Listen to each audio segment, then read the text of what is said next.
한 주간 동안 힘겨운 시간이었지만 그럼에도 불구하고 감사한 시간을 가졌습니다.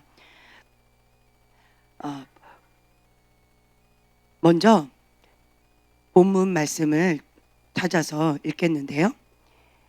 누가복음 21장 34절에서 36절의 말씀입니다. 누가복음 34절 21장 34절입니다. 자, 찾으셨으면 제가 한 목소리로 다 같이 한 목소리로 봉독하겠습니다. 너희는 스스로 조심하라. 그렇지 않으면 방탕함과 술 취함과 생활의 염려로 마음이 둔하여지고 뜻밖의 그날이 덫과 같이 너희에게 임하리라. 이날은 온 지구상에 거하는 모든 사람에게 임하리라. 이러므로 너희는 장차 올 이 모든 일을 능히 피하고 인자 앞에 서도록 항상 기도하며 깨어 있으라. 아멘. 성령님 오시옵소서. 주님, 우리가 도둑이 도둑같이 임한다고 했는데 우리가 항상 깨어서 주의 말씀 가운데 순종함으로 예수님이 다시 오실 그날을 맞이할 준비를 할 뿐만 아니라 도둑이 오는 것을 막아서는 그러한 지혜로운 자가 될 수 있도록 축복하여 주시옵소서. 어떠한 상황 가운데 처하든지 하나님의 말씀 가운데 견고하게 서게 하시고 하나님의 방법과 하나님의 전략을 받아서 능히 이겨나갈 수 있는 하나님의 귀한 성도들 될 수 있도록 축복하여 주시옵소서. 감사드리며 예수님의 이름으로 기도합니다. 아멘. 네. 자, 36절에 보면은요, 항상 기도하며 깨어 있으라. 아멘. 자, 너희는 장차 올 이 모든 일을 능히 피하고 인자 앞에 서도록. 그리고 35절에 보면요, 이날은 온 지구상에 거하는 모든 사람에게 어떻게 된대요? 임한다. 지구상에 거하는 모든 사람에게 임한다 라고 성경에 기록되어 있습니다. 어떤 일이요? 자, 다시 34절 한 목소리를 봉독하겠습니다. 너희는 스스로 조심하라. 그렇지 않으면 방탕함과 술 취함과 생활의 염려로 마음이 둔하여지고 뜻밖의 그날이 덫과 같이 너희에게 임하리라. 네. 너희는 스스로 조심하라. 지금은 이 말씀 현실로 많이 느껴지고 있지 않습니까? 이 말씀이 많이 느껴질 거예요. 스스로 조심하라. 그렇지 않으면 방탕함과 술 취함과 생활의 염려로 뭐가 둔해진다고요? 마음이 둔하여진다. 마음이 둔하여진다라는 것은 마음이 둔하여지면 눈이 있어도 보지 못하고요, 귀가 있어도 듣지 못하고 하나님의 말씀을 청종하지 못합니다. 왜요? 마음이 완고해져서, 마음이 둔해져서, 마음이 완고해져서, 마음이 완악해져서. 이 완고하다라고 하는 뜻은 우리가 저번에 같이 나눴었죠. 매일의 삶 속에서 하나님의 말씀을 어떻게 한다? 거부한다. 매일의 삶 속에서 하나님의 말씀을 거부하는 삶을 계속 사는 거예요. 그러면 마음이 어떻게 된다? 완고해진다. 마음이 둔해진다. 거기에 플러스 악한 마음을 가진다면 마음이 완악해진다. 그러면요, 아무리 하나님께서 말씀하신다 할지라도 그건 그 얘기고요, 나는 달라요, 그거는 그거고요, 나는 예외예요 라고 하면서 들으려고 하지 않습니다. 보려고도 하지 않습니다. 마음을 굳게 닫아버린다는 거죠. 이것이 마음이 완악해진 안타까운 현실입니다. 이것이 하루아침에 되는 것이 아니다라고 하는 거예요. 왜 그렇게 되어졌을까요? 지금 성경에 나와 있는 이 경고의 말씀을 가볍게 여겼기 때문에 그렇습니다. 하나님의 말씀을 경홀히 가볍게 여겼다라는 거예요. 하나님의 말씀을 두렵고 떨리는 마음으로 그 말씀을 받아야 되는데 그 말씀을 가볍게 여기게 되어지면 그러면 사람들이요, 차츰차츰 이렇게 달라진다라고 하는 거예요. 하나님의 말씀이 선포되어졌을 때 세 종류의 사람 혹은 네 종류의 사람이 있습니다. 첫 번째 사람은 가룟 유다와 같은 유형이에요. 그 밑에요. 22장 1절이요. 유월절이라 하는 무교절이 다가오매 대제사장들과 서기관이 예수를 무슨 방도로 죽일까 궁리하니 이는 그들이 백성을 두려워함이더라. 12 중에 하나인 가룟인이라 부르는 유다에게 무엇이 들어갔다? 사단이 들어갔다. 네. 사단이 들어가니 사단이 들어갔어요. 가룟 유다에게 사단이 들어갔습니다. 그 생각 가운데 사단이 생각 가운데 들어갔다라는 거예요. 이것을 가룟 유다가 받아들였다라고 하는 것입니다. 사단은 우는 사자와 같이 삼킬 자를 찾고 있습니다. 그런데 여기가 영의 통로라고 말씀드렸지요. 누구에게는 사단이 들어가고 누구에게는 사단이 들어가지 않고 이것이 선택되고 예정되어 있는 일일까요? 그렇게 생각하지 않죠. 왜 사단이 들어갔을까요? 사단은요, 영적인 존재는 합법적인 존재예요.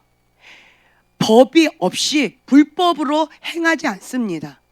사람은 불법을 행하는 자들도 참 많아요.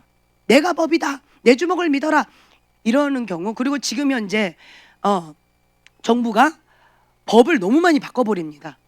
과거에 우리 교회에 있는 자매가 집에 어떤 법적으로 어떤 혜택을 받아가지고 확실하게 거기에 가서 전화해서 물어봤어요. 그랬더니 이 자매는 법적으로 혜택을 받아서 900만 원에서 1000만 원 정도는 확실하게 법적인 보장을 받을 수 있습니다. 혜택을 받을 수 있습니다. 라고 법적으로 그게 딱 정해져 있다고 그거를 확실하게 받았어요. 그래서 축하한다라고 그러고는 막 이렇게 그날을 기다려왔어요. 그런데 그 사이에 정부가 이 부동산 법을 너무 많이 바꿔버렸어요. 그 부동산 업체에서도 너무 자꾸 법을 바꿔버리니까 법을 몰라요. 어제 법이 다르고 또 얼마 있다가 또 법이 또 달라지는 거예요. 그 부동산 그 법을 쓰는 계약을 하고 있는 법률사분도 법을 몰라요. 지금 현 정부가 법을 너무 자꾸 바꿔버리는 거예요. 바꿔버리니까 저희 이렇게 서류를 작성하는 데 있어서 그 법률사에 담당하시는 그분이 법 전문가잖아요. 그분도 자꾸 어디에다 전화를 거는 거예요. 지금 현재 이러이러한 상황인데 이 법이 맞냐? 법이 안 바뀌었냐? 법 바뀐 게 이거 맞냐? 계속 몇 번을 전화하더라고요. 법을 만들었다 할지라도 정부가 지금 계속 바꾸고 있기 때문에 본인이 원하는 대로 법을 바꾸기 때문에 법이 우리를 국민을 보호해 줄 수 있는 그런 상황이 아니에요. 참 안타깝지요. 인간은 이렇지만 영적인 존재인 사단은요 이렇게 치사하지 않습니다. 사단은요, 하나님은요, 영적인 존재는요 반드시 법적인 근거 하에 움직입니다. 사람이 동의를 하지 않으면 이 영적인 통로가 있다 할지라도 들어올 수가 없습니다. 사단은 불법으로 들어올 수 없습니다. 만약에 불법으로 들어온다라고 한다면 본인이 법을 어기고 불법으로 들어왔기 때문에 그거에 대한 굉장히 큰 죄의 대가를 받습니다. 불법을 행한 거에 대한 대가를 받습니다. 굉장히 큰 고통을 받아요. 그리고 또한 예수의 이름으로 너는 불법이다 떠나가라 라고 명하면 떠나갈 수밖에 없습니다. 법 가운데 불복할 수밖에 없습니다. 이게 영적인 현실 세계입니다. 사단이 가룟 유다에게 들어갔다라고 하는 것은 뭐에 들어갔을까요? 생각에 들어갔겠지요. 네, 왜 들어갔을까요?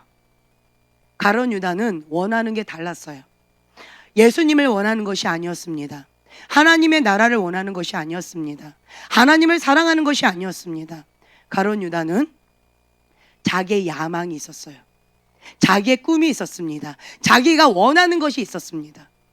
그것을 이루어줄 대상으로 예수님을 선택한 거예요. 그래서 정치적인 목적을 가지고 자기의 야망을 가지고 숨은 다른 동기를 가지고 예수님을 쫓아갔어요. 그런데 예수님이 자기의 꿈을 이뤄주지 못할 대상이다, 자기의 야망을 이뤄줄 대상이 못 된다라고 하는 사실을 알게 되자 생각이 바뀌어버렸습니다. 하나님을 사랑하는 자, 예수님 그분 자체를 사랑함으로 따라가는 제자는 예수님이 이거 아니야 저거야 라고 한다면 그래요? 하고 예수님을 따라갑니다. 그런데 예수님 자체를 따라가는 것이 아니라 예수님의 콩고물, 선물을 원하는 사람은 그 선물이나 어떤 조건이나 상황이 바뀌어버리면 언제든지 그 마음이 변해버립니다. 배반한다라는 거예요. 예수님께서 가장 아팠던 관계가 뭐일까요? 그 30년의 삶을 살아가시면서 예수님께서 33년의 인생을 살아가시면서 예수님께서 가장 마음이 아팠던 게 언제였을 것 같아요?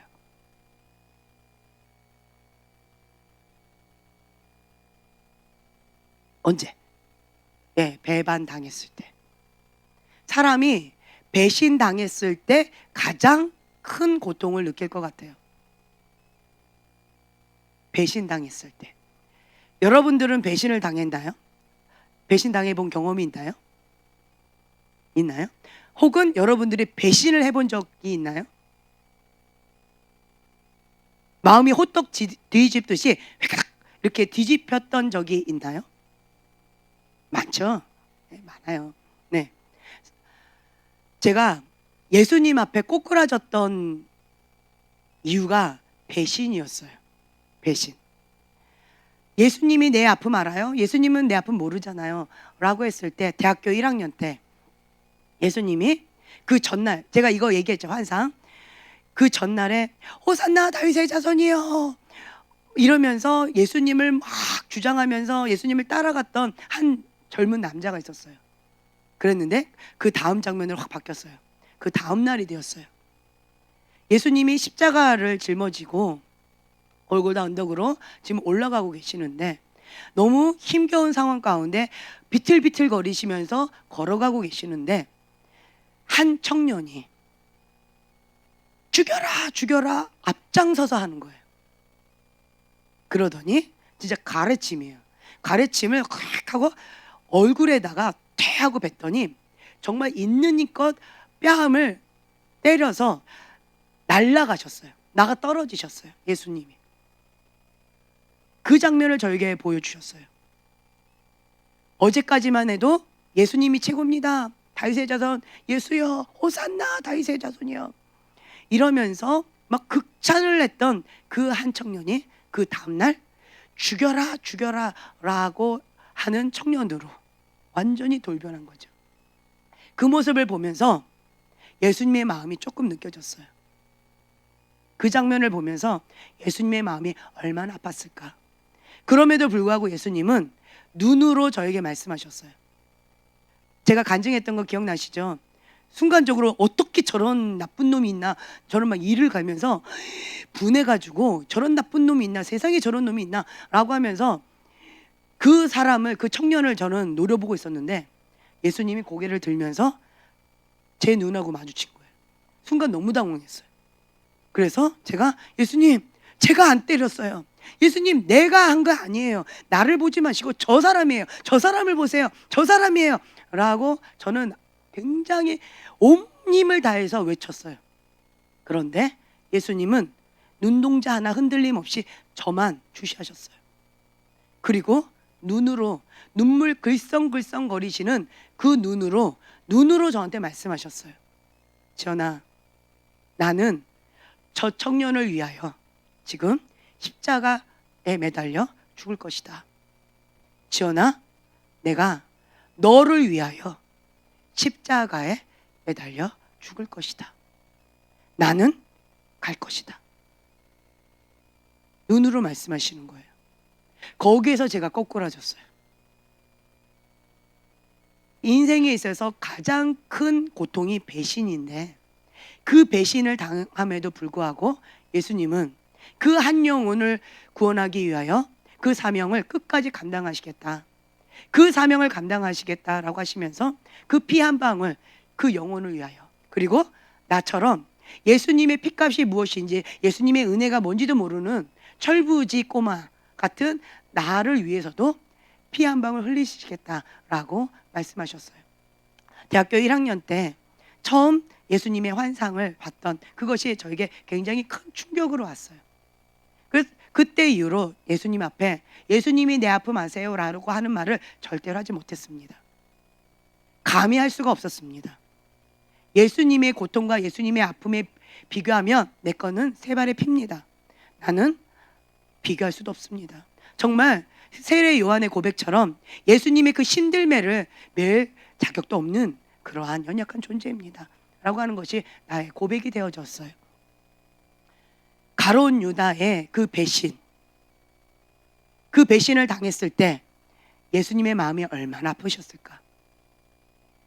3년 동안 그 가룟 유다를 데리고 정말 마음을 다해서 사랑으로, 그리고 지극정성으로, 그리고 가장 신뢰하는 사람에게 뭘 맡겨요?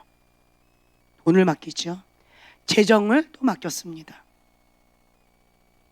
그만큼 가룟 유다도 열심히 특심이었다는 거겠죠. 마음을 다해서 예수님을 따랐다는 거겠죠. 그런데 마음의 중심이 어디에 있다는 거예요? 예수님에 있지 않았어요.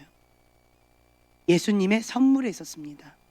다른 말로요, 자기 사랑, 자기 야망, 자기 욕심을 채워줄 예수님을 이용하겠다라는 목적으로 열심히 특심이었다라는 거죠. 그런 사람은 어려움이 닥칠 때, 문제에 직면했을 때 예수님을 배반합니다. 그러면 처음에 그 동기, 중심이 예쁘지 않죠. 그러면 사단이 그 생각 가운데 합법적으로 들어옵니다. 그때 가룟 유다는 그것을 거부할 수 있었을 거예요. 하지만 거부하지 않습니다. 맞아! 라고 동의하는 그 순간 사단의 생각을 끌어당깁니다. 그러면 어떻게 되느냐? 4절에 이에 가룟 유다가 대제사장들과 성전 경비대장들에게 가서 예수를 넘겨줄 방도를 의논하매. 6절에 보면 유다가 허락하고 예수를 무리가 없을 때 넘겨줄 기회를 찾더라. 이제는 그 사단이 주는 생각에 사로잡히게 됩니다. 그래서 기회를 찾게 됩니다. 어떤 기회? 사단이 주는 생각대로 행할 기회. 거기에 완전히 잡혀서 그 생각밖에 없습니다. 사단에게 사로잡히는 거죠. 처음부터 그렇게 되지 않습니다. 첫 번째 사람은 가룟 유다와 같은 반응을 하는 사람이 있습니다. 주님께서는 그 위에 36절, 21장 36절에 항상 기도하며 깨어있으라. 지구상에 있는 모든 사람들에게 이러이러한 어려움들이 있을 것이다. 덫과 같이 올 것이다. 그러니까 하나님 앞에 바르게 설 수 있도록 항상 깨어있으라 라고 명하셨는데, 바로 이어서 가룟 유다의 예가 나와 있습니다. 하나님의 말씀이 선포되어졌음에도 불구하고 하나님의 음성을 청종하기를 즐거워하지 않는다. 마음이 완고해져서, 마음이 완악해져서 볼 수 있는 눈, 들을 수 있는 귀가 없는 자들, 바로 가룟 유다와 같은 반응을 하는 자들이 있습니다. 두 번째 유형이 있어요. 두 번째 유형은 어떤 유형이냐라고 한다면 22장 14절에 보면요, 때가 이르매, 때가 이르렀습니다. 예수께서 사도들과 함께 앉으사 이르시되 내가 고난을 받기 전에 너희와 함께 이 유월절 먹기를 원하였노라. 주님께서 마지막 만찬의 시간을 원하고 기다렸습니다. 마지막 만찬이에요. 고난을 받기 전 예수님의 마음은 어땠을까요? 이 떡은 나의 몸이다. 이 잔은 나의 피다. 이것을 너희가 먹고 마셔라 라고 하면서 주님은 어떤 마음으로 제자들에게 이것을 나눠주시고 이 시간을 함께 보내실까요? 그리고 예수님께서 이 마지막 만찬 시간에 나를 넘겨줄 자가 이 가운데 있다. 그것까지 말씀하십니다. 이러한 심각한 그런 상황 가운데 제자들은 어떤 대화를 하고 있는지. 자, 24절입니다. 자, 한 목소리로 봉독하겠습니다. 또 그들 사이에 그중 누가 크냐 하는 다툼이 난지라. 예수님은 정말 심각한 얘기를 하고 계셨어요. 나의 살이요, 내 몸이다. 내 몸을 찢어서 주시는 거예요. 이것은, 이 잔은 나의 피다 라고 하면서 나의 피를 나눠주시는 거예요. 내 살을 나눠주시고 내 피를 나눠주시는 그러한 정말 심각한 간절한 그런 마음으로 이 시간을 보내고 있는데, 그 예수님의 마음을 제자들은 알아줬나요? 못 알아줬나요? 전혀 예수님의 마음을 알지 못하고 있습니다. 예수님의 마음을 공감을 못 해주고 있어요. 공감. 예수님의 마음이 어땠을까? 공감을 못할 만경 오히려 다툽니다. 싸우고 있어요. 뭐로 싸우고 있어요? 네가 크냐 누가 크냐? 예수님이 이렇게 되면 우의정 누가 하고 좌의정 누가 하고, 누가 한 자리 차지할 거냐, 누가 더 크냐, 지금 이거 갖고 싸우고 있는 거예요. 다른 말로 뭐예요? 야망이에요. 누가 크냐, 누가 한 자리 차지할 거냐. 다른 제자들도 마찬가지였다라는 거예요. 다른 제자들도 누가 크냐라고 싸우고 있었어요. 여기에는 구체적으로 나와 있지 않지만 그거에 대해서 예수님이 한 말씀 하십니다. 누가 크다? 섬기는 자가 크다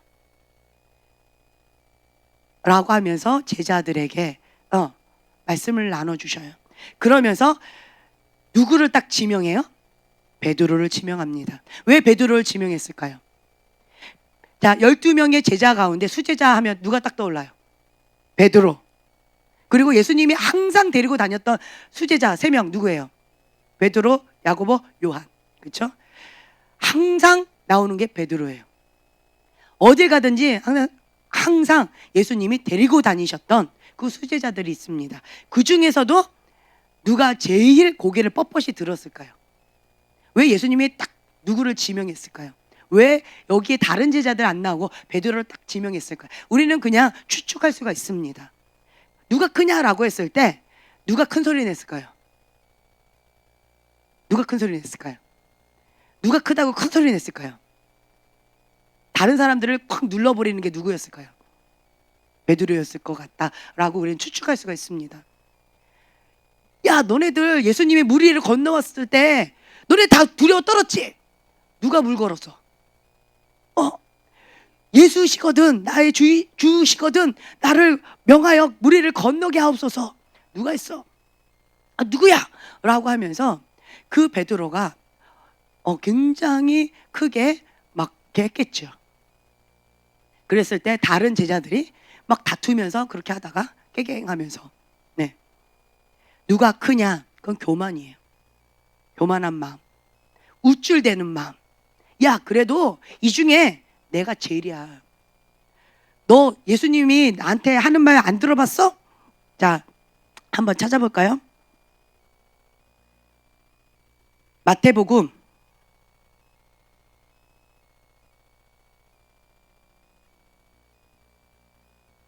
16장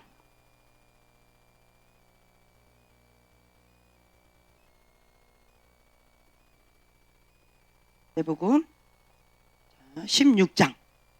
자, 예수님께서 제자들한테 얘기하죠. 너희는 나를 누구라 하느냐? 누구는 뭐 엘리야라고 그러고요, 누구는 뭐 누구라고 그러고요, 누구는 누구라고 합니다. 뭐 예레미야라고 하고요, 누구는 뭐 이렇게 얘기합니다. 예수님께서 그러면 너희는 나를 누구라 하느냐? 라고 했을 때 시몬 베드로가 16절이요. 16장 16절 마태복음. 시몬 베드로가 대답하여 이르되 주는 그리스도시요 살아계신 하나님의 아들이시니이다. 아멘. 야, 나는 이렇게 정답을 맞힌 사람이야. 응? 그랬을 때 예수님께서 나한테 뭐라고 그랬어? 이를 내게 알게 하니는 혈육이 아니요 하늘에 계신 내 아버지시니라. 너는 베드로라. 내가 이 반석 위에 내 교회를 세우리니 음부의 권세가 이기지 못하리라. 내가 너에게 천국 열쇠를 주리니 라고 하면서 예수님께서 극찬하시죠. 야, 너 이런 거 들어봤어? 라고 베드로는 굉장히 우쭐대었을 거예요. 그러다가 또 바로 베드로가 거기서 한 발 더 나아가서 교만한 마음이 또 쑥 올라왔습니다. 그러자 예수님이 또 베드로에게 뭐라고 얘기했어요? 사단아, 내 뒤로 물러가라. 너는 하나님의 일을 생각하지 아니하고 사람의 일을 생각하는도다. 라고 또 갑자기 베드로가 뭐가 됐어요? 사단이 됐습니다. 이를 알게 하는 일은 하나님이시오라고 해놓고는 갑자기 또 그리 마옵소서, 십자가 지지 마옵소서, 그렇게 하지 마소서, 하나님의 명을 얘기했는데 그리 하지 마옵소서. 인간적으로 베드로를 말렸어요. 인간적으로 말렸어요. 하나님의 계획이고 예수님의 사명임에도 불구하고 하나님의 관점을 보지 못했고요. 인간적인 제자의 마음으로 예수님 그렇게 고난 당하지 마세요. 그런 일 당하지 마세요. 하지 마세요. 그리 마옵소서. 사단아, 내 뒤로 물러가라. 사람의 일을 생각하면 사단이 됩니다. 그 생각. 자, 베드로는 마음이 우쭐대어졌어요. 예수님께서 천국의 열쇠를 너에게 준다. 이를 알게 아니라 하나님이시다 라고 했더니 마음이 어떻게 됐어요? 금방 교만이 올라옵니다. 베드로는 교만이 많이 올라온 사람이었던 것 같아요. 교만이 바로 올라옵니다. 그랬더니 바로 사단아, 내 뒤로 물러가라. 베드로가 한 말일까요? 사단이 준 생각일까요? 사단이 준 생각이겠죠. 그렇기 때문에 베드로 안에 있는 그 사단의 생각, 사단아, 내 뒤로 물러가라 라고 예수님께서 명하셨습니다. 그런데 이번에도 다시 본문에 누가복음 22장에 보면은 베드로에게 예수님께서 31절입니다. 22장 31절 누가복음. 시몬아 시몬아 보라, 사탄이 너희를 밀가부르듯 하려고 요구하였으나. 누가요? 사탄이. 가룟 유다도 사단이 들어갔고요. 베드로도 사단이 밀가부르듯이 들어갔어요? 안 들어갔어요? 들어가지는 않았습니다. 감사하죠? 네, 베드로에겐 들어가지는 않았어요. 그런데 들어가지 못하니까 사단은 어떻게 했어요? 베드로를 밀가부르듯이 했어요. 밀가부르듯이 하면서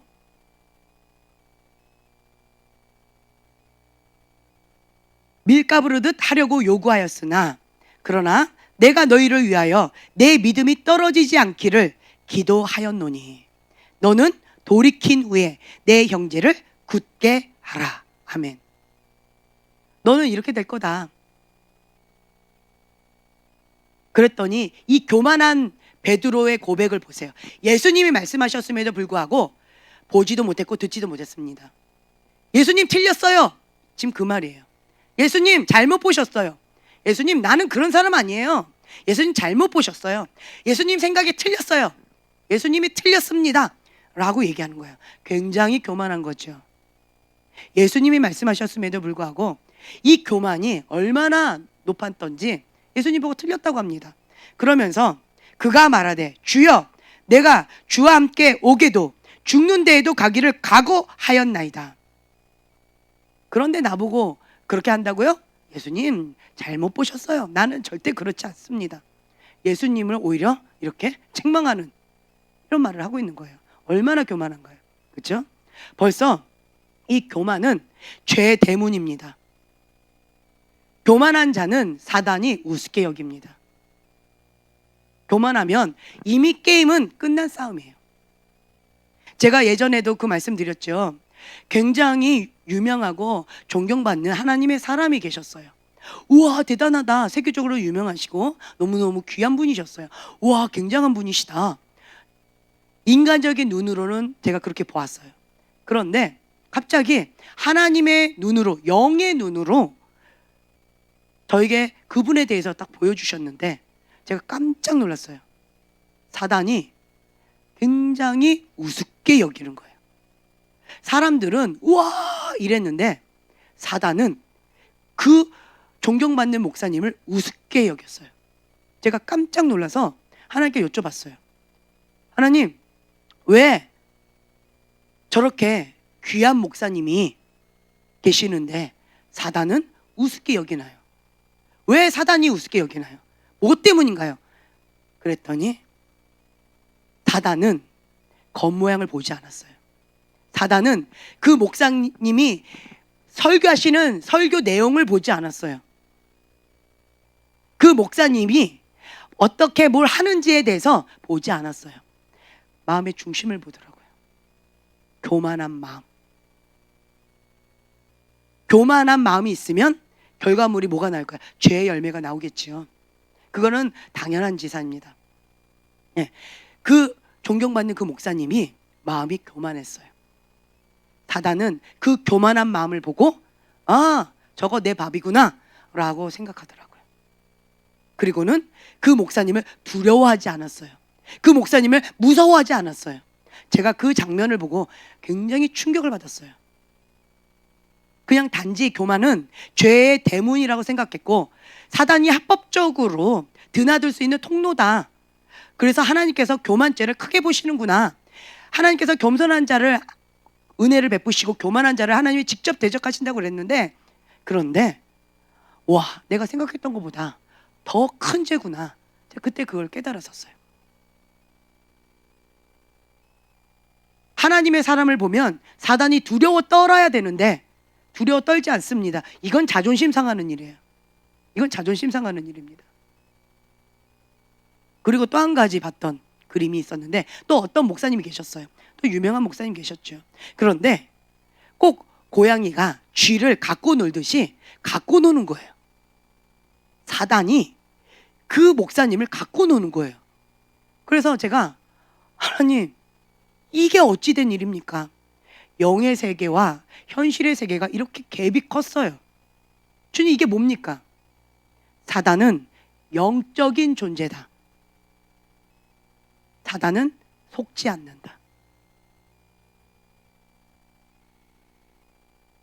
제가 충격을 받았어요. 사람들은요, 속습니다.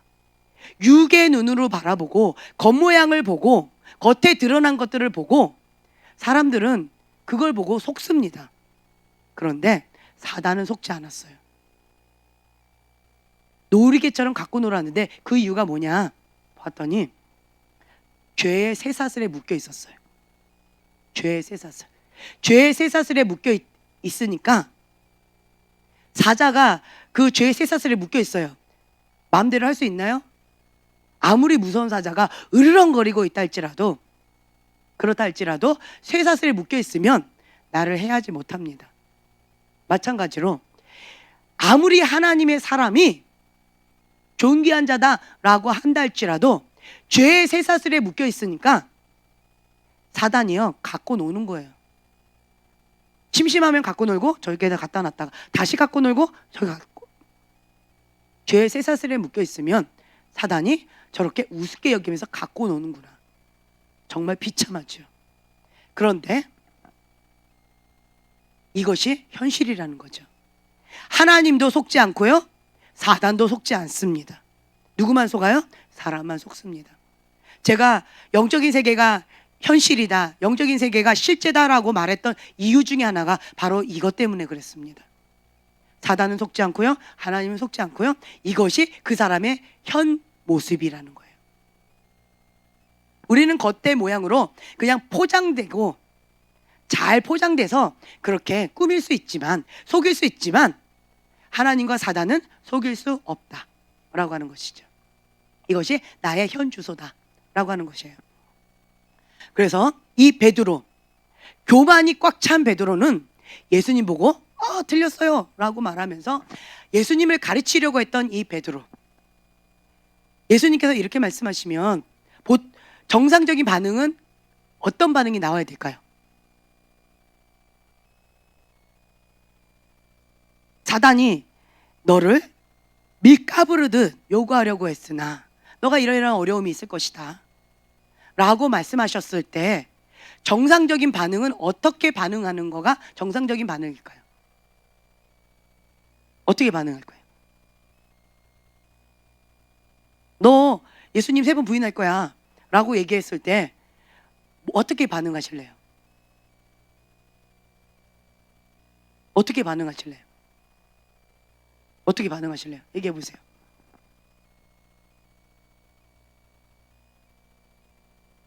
네. 고만하겠다고? 교만했다고? 죄송하겠다고? 글파에 다녔구나. 그 성경 보면 성경 공부 받았구나. 라고 예수님이 말씀하실 것 같아요. 네. 교만했습니다. 제가. 주님, 제가 잘못했습니다. 회개합니다. 네. 이것이 정상적인 반응일 것 같아요. 주님, 제가 그렇게 한다고요? 제가 그렇게 한다고요? 하고 슬퍼할 것 같아요. 나는 그런 거 단 한 번도 생각을 못 해봤는데 예수님 정말 내가 그렇게 하나요? 예수님 정말인가요? 충격을 받을 것 같아요. 그렇죠? 이게 정상적인 보편적인 사람의 반응일 것 같아요. 그런데 교만하면 이렇게 반응하지 않아요. 제가 과거에 이거 경험했다고 말씀드렸죠. 주한이가 한 5살 때였어요. 5살 때 제가 베드로처럼 이 밀 까부러지듯이 까부러지는 이 사건을 제가 경험했어요. 이거 예전에 너무 부끄러운 고백이었는데 여러분들 앞에서 제가 한번 고백한 적이 있었어요. 부가연동에서 제가 막내 사모로 그렇게 섬기고 있을 때였는데 정말 기도를 열심히 했고 영계세계가 열리면서 정말 밤낮으로 금식하면서 기도하면서 그렇게 열심히 기도를 했었었는데 그랬는데 이 교만이 올라오는데 참 이것이 내 힘으로 안 된다는 걸 제가 느꼈어요. 주님, 나는요 다른 사람이 다 저렇게 예수님을 배반해도요 저는 예수님 배반하지 않을 거예요. 큰 소리 쳤습니다. 그때 당시. 예수님, 저는 이렇게 날마다 부르짖고 기도하잖아요. 예수님, 내가 밥 먹는 것보다 금식하는 때가 더 많잖아요. 예수님, 내가 철야를 하면서 주님 앞에 이렇게 기도하고 있잖아요. 다른 사람 다 자고 있는데 나는 이렇게 기도하고 있잖아요. 하루에 10시간 이상씩 기도하고 있잖아요. 나보다 더 많이 기도하는 사람 손에 꼽을 것 같아요. 제가 예수님 앞에 이렇게 반응을 했었어요. 다른 사람은 다 예수님을 부인해도요 저는 그러지 않을 거예요. 저는 예수님 앞에 혼자 이렇게 얘기를 했었어요. 그랬는데 그러던 어느 날 제가 주한이가 5살 때였죠. 그 주한이 친구인 5살짜리 아이하고 싸웠어요. 걔랑 싸웠어요. 제가 일방적으로 때렸죠. 네. 그러면서 걔하고 싸웠어요. 누가 이겼을까요? 할렐루야? 누가 이겼을까요? 네. 걔는 나한테 한 대 맞고 울었습니다. 정말 비참했어요. 정말 비참했어요.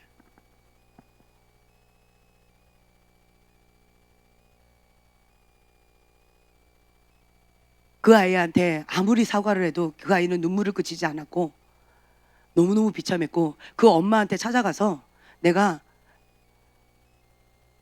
이렇게 했어요 라고 말도 못하겠더라고요. 너무 죄송하고 부끄럽고 창피해서 말도 못하겠고 이거는 내 평생 비밀이다. 그러면서 교회 가가지고 얼마나 통곡하고 울었는지 몰라요. 주님, 내가 밀 까부러지듯이 까부러지는 날이 오늘입니다. 내가 큰 소리 치면서 다른 사람들은 다 이렇게 해도 나는 하나님 앞에 이렇게 살 거예요 라고 큰 소리 쳤었는데 주님, 오늘 밤 내가 5살짜리하고 싸우면서 나의 현 주소를 보았습니다. 저는요 5살이에요.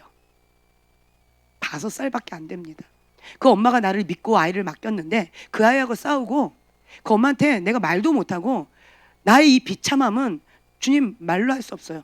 얼마나 통곡하고 울었는지 몰라요. 베드로가 예수님의 그 눈망울을 보고 통곡하고 울었다라고 했잖아요. 저 그 심정이 뭔지 알아요. 제가 이 본문의 말씀을 붙잡고 하나님 앞에 통곡하고 울면서 주님, 사단이 날 밀가부르듯이 까불었습니다. 나의 교만함이 얼마나 높았던지 내가 오늘 너무 비참해졌습니다. 나는 5살밖에 안 되는 이게 나의 현실입니다. 얼마나 울었는지 몰라요. 얼마나 회개했는지 몰라요. 나의 교만함을 주님 용서해달라고 그렇게 막 울고 있었는데 매일 그렇게 회개 기도했어요. 너무 죄송해서 하나님 앞에. 그런데 그러다 어느 날 일주일도 안 갔나 봐요. 하나님께서 기도하는데 지연아 너 지금 그 집에 가라. 하나님 나 지금 기도 시간인데 그 집에 가요? 그냥 하나님한테만 죄송하다고 하면 안 되나요? 난 너무 부끄러워서 말 못하겠어요. 창피해서 말 못하겠어요. 너무 죄송해서 날 말 못하겠어요. 너무 죄송해서 미안하단 말도 못하겠어요. 그 사모님이셨는데 못하겠어요. 주님 지연아 지금 가라. 그 사모님은 어디 간다고 나가셨었는데 지금 집에 없을 거예요. 이러면서 제가 버텼어요. 주님 나 못 가요. 지금 가라. 그러면서 하시는 말씀이 뭐냐면 그 엄마가 이 사실 알고 있다. 그 엄마가 이 사실 알고 있다. 너는 가서 사과해라. 용서를 구해라. 그 엄마한테 가서 용서를 구해라. 그 말씀을 하시는데 제가 깜짝 놀랐어요. 그래서 바로 일어나서 바로 갔어요. 사택이기 때문에 교회 바로 옆에 있었어요. 딱 가자마자 그 엄마가 잠깐 집에 들어온 거예요. 들어와서 뭔가를 물건을 가지고 바로 나가려고 하는 그 찰나에 저랑 딱 마주친 거예요. 그래서 제가 그 사모님한테 그랬어요. 사모님 입이 안 떨어졌어요. 사모님 죄송해요. 제가 잘못했어요. 이 말을 했어요.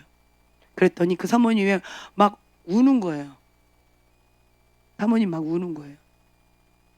그러면서 저한테 나 알고 있었어요. 알고 있었어요. 내가 발을 못 뻗고 잠을 못 잤어요.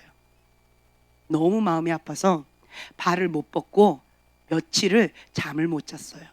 나 알고 있었어요.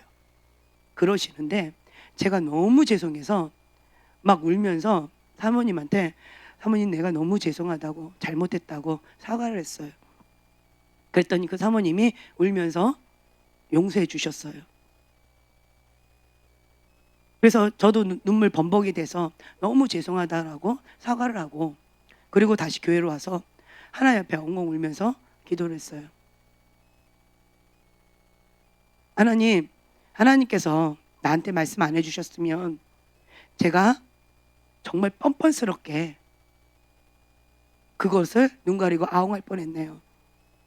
하나님께서 나에게 지금 가서 사과하라고 하지 않으셨다면 그 사모님 평생 그 가슴에 못을 박으면서 내가 그렇게 잔인하게 살 뻔했네요. 나도 평생 한 맺혀서 이것이 죄송해서 평생 한 맺혀서 평생 이거에 눌려서 죄인으로 용서도 구하지 못할 정도로 너무 죄송해서 그렇게 힘겨운 시간들을 보낼 뻔했네요. 주님 정말 잘못했습니다. 내가 베드로처럼 밀가부러지는 이 시간을 통해서 나의 교만이 박살나는 시간을 가졌습니다. 내가 어디 가서 기도하는 사모다, 내가 뭐 조금 한다라고 어디 가서 명함을 내밀 수 있습니까? 나는 5살짜리밖에 안 됩니다. 그것이 나의 현주소라는 것을 하나님께서 나에게 직면시켜 주셨습니다. 나는 고개를 들 수가 없습니다. 제가 그때 그 사건 이후로 정말 밀가부러지는 이 베드로의 사건이 뭔지를 저 개인적으로 경험한 사건이에요. 지금 이렇게 디테일하게는 처음 얘기하네요. 그동안에는 내가 너무 죄송하고 수치스러워서 말도 못했어요. 베드로가 이 밀가부러지는 이 사건을 통하여서 자기의 그 교만함이 박살나는 그런 시간을 가졌을 것 같아요. 그러면서 감히 예수님께서 뭐라고 말씀하실 때 예수님 나는 아니에요. 예수님 틀렸어요 라고 감히 말하지 못할 것 같아요. 제가 그 뒤로 하나님의 생각과 내 생각이 다르다, 하나님의 뜻과 나의 뜻이 다르다, 하나님의 길과 나의 길이 다르다 라고 할 때 어떻게 반응할 것 같아요? 나는 이해가 되지 않지만, 잘 모르겠지만 하나님이 아니라 그러시면 아니겠지요. 반응이 이렇게 바뀌어버렸어요. 그전에는 베드로와 같은 반응이었다가 이제는 이 사건을 통하여서 반응이 달라졌어요. 나는 잘 모르겠어요. 왜? 경험을 안 해봤으니까요. 그런데 예수님께서 나보고 너가 그 상황에 닥치면 너도 더 그럴 거야 라고 말씀하신다면, 나는 안 당해봤으니까, 그 상황에 안 처해봤으니까 뭐라고 말할 수 없어요, 주님. 그런데 예수님이 그렇다 하시면 그렇겠지요. 이렇게 수긍하고 들어가는 습관이 생겼어요. 너무 아픈 시간이었지만 저의 인생에 있어서 큰 전환점이 되는 그런 시간이 되었습니다. 베드로도 마찬가지일 것 같아요. 밀가부러지는 이런 시간을 통하여서 닭이 3번 울기 전에 너가 나를 3번 부인하리라. 나는 다른 사람 다 해도 나는 무덤까지 갈 겁니다 라고 자신만만했던 이 교만함, 자기의 박살나는 그 순간, 꽃게오 3번 울기 전에 자기가 예수님을 모른다고 저주하고, 그것도 여종, 하인, 그들 앞에서 예수님을 모른다고 부인하면서 그 베드로의 심정이 어땠을까? 정말 비참했을 것 같아요. 그리고 예수님께서 그랬던 베드로에게 다시 찾아오시죠. 가룟 유다에게는 예수님이 다시 찾아오지 못하셨어요. 왜 그럴까요? 가룟 유다는 나중에 내가 이제 사단이 생각을 확 사로잡았다가 죄를 짓죠. 죄를 지면 제정신이 돌아옵니다. 그러면 내가 왜 그랬지? 이제 정신이 돌아와요. 그러고 나서 심히 후회를 합니다. 심히 후회를 해요. 그러나 참된 회개는 못해요. 그럼 어떻게 돼요? 사단의 길, 멸망의 길로 갑니다. 돌이키지를 못해요. 하나님께 돌아오지를 못한다는 거예요. 그 죄를 끊지를 못한다는 거예요. 그런데 베드로는요, 하나님 앞에 통곡하고 울면서 회개를 합니다. 회개를 한 거는 뭐가 다를까요? 후회와 회개는 다릅니다. 죄를 끊는 거예요. 회개하는 삶은 죄를 끊는 거예요. 내가 죄를 향하여서 갔다라고 한다면 그것을 일시정지 멈춤이 아니고요, 돌이켜야 돼요. 돌이켜서 회개하고 돌이켜서 하나님을 향해서 나가야 되는 거예요. 이게 참된 회개입니다. 가룟 유다는요, 후회했습니다. 내가 잘못했구나. 이러면 안 되는데 내가 돈에 눈이 멀어서, 내 야망에 눈이 멀어서 예수님이 팔다니, 내가 사단한테 사로잡혀서 사단의 통로로 쓰임받았구나 라고 하면서 정말 이 돈을 자기가 가졌어요, 못 가졌어요? 버려버렸죠. 그리고 한 가지 죄를 더합니다. 스스로 목숨을 끊는 거죠. 회개하지 못하고 후회하고 사단의 길로 나가는 거예요. 그런데 베드로는요, 내가 잘못했구나 통곡하고 회개를 합니다. 죄를 끊는 거예요. 그 죄를 예수님이 극렬히 미워하듯이 미워하는 거예요. 그리고는 돌이켜서 하나님을 향해서 가는 거죠. 회개하는 마음으로, 회개하는 삶으로 베드로는 고향 땅에 가서 그렇게 살죠. 그때 예수님이 찾아와서 3번 내가 나를 사랑하느냐, 내가 나를 사랑하느냐. 그때 베드로는 말을 못해요. 그렇게 교만함, 자만함에 빠졌던 베드로는요, 내가 하나님을 사랑하지 않으면, 내가 예수님을 사랑하지 않으면 누가 사랑합니까? 라고 큰소리치지 못합니다. 내가 주를 사랑하는 줄 주가 아시나이다. 정말 고통스럽게 고백합니다. 눈물을 흘리면서 고백할 거예요. 나는 예수님을 사랑한 거지 예수님의 콩고물을 원한 게 아닙니다. 예수님을 목숨 걸고 살아가고 싶었는데 내가 그렇게 못했어요. 뭐 때문에요? 교만 때문에 못한 거예요. 사단이 밀가부르듯이 나의 교만함에 부채질을 해서 내가 거기에 자빠져 버렸어요.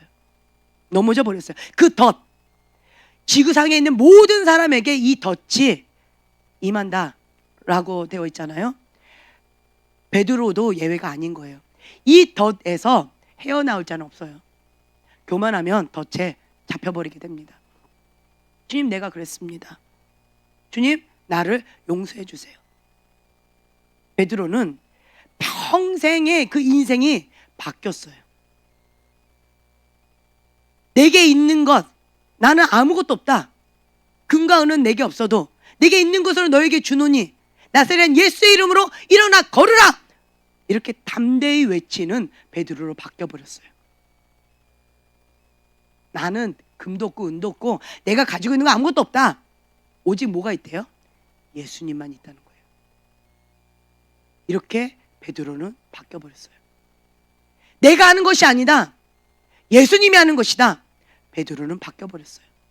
그 교만함이 밀 까부러지듯이 까부러지니까 박살나버리니까 하나님 앞에 회개하고 돌이키고 나니까 겸손한 베드로로, 예수님만 나타내는 베드로로 바뀌어졌다라고 하는 것입니다. 자, 세 번째 유형은요, 보면 22장, 누가복음 22장 45절이에요.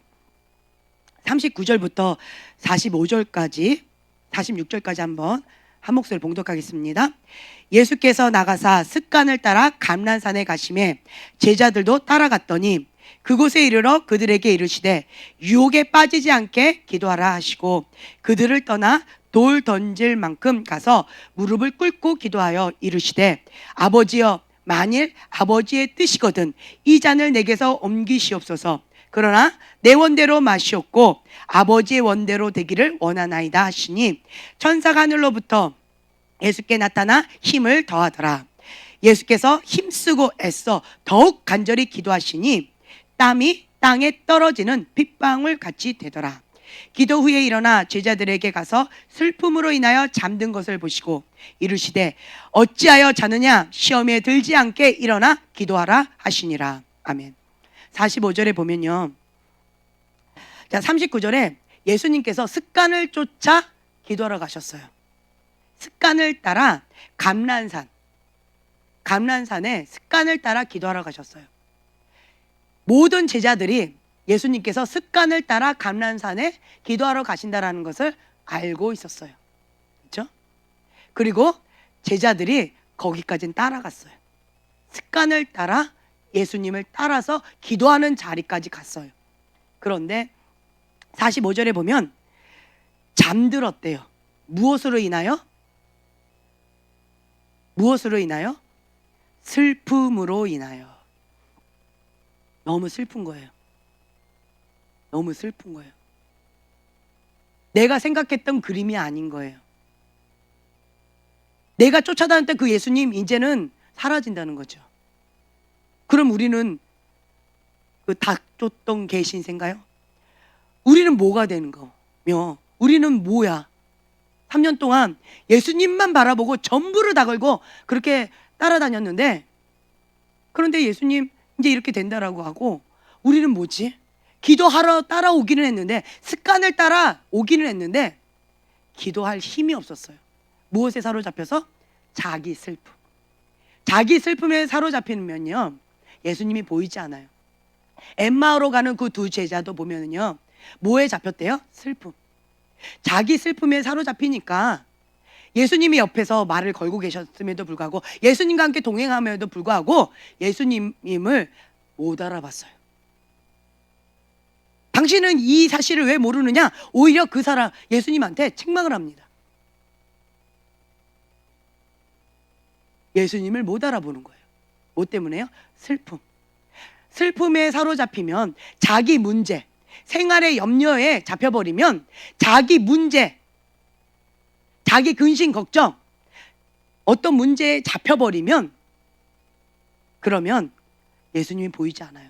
슬픔에 사로잡혀버리면 하나님의 나라가 보이지 않아요. 하나님의 뜻이 보이지 않아요. 하나님의 전략과 하나님의 계획이 보이지 않아요. 다른 건 아무것도 안 보여요.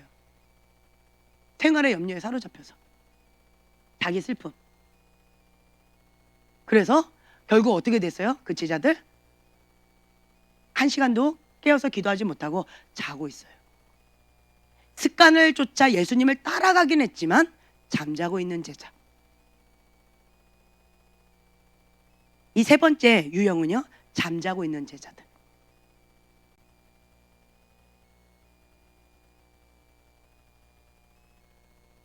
생활, 이 땅 것이 너무 커 보여서 하늘의 것이 도래하는 것을 봐야 되는데, 하나님의 뜻을 봐야 되는데, 하나님의 큰 계획을 봐야 되는데, 이 땅의 현실, 지금 현재 닥쳐있는 그 문제, 그것만 보이기 때문에 슬픔에 잡혀서 그냥 눌려서 잠자고 있는 제자들. 세 번째 유형이다 라고 하는 거죠. 여러분들은 지금 잠자고 있습니까? 재미있는 일이 있어요. 뭐냐? 왜 하나님은, 자, 36절, 21장 36절 보면, 이러므로 너희는 장차 올 이 모든 일을 능히 피하고 인자 앞에 서도록 항상 기도하며 깨어 있으라. 아멘. 뭐 하고 있으래요?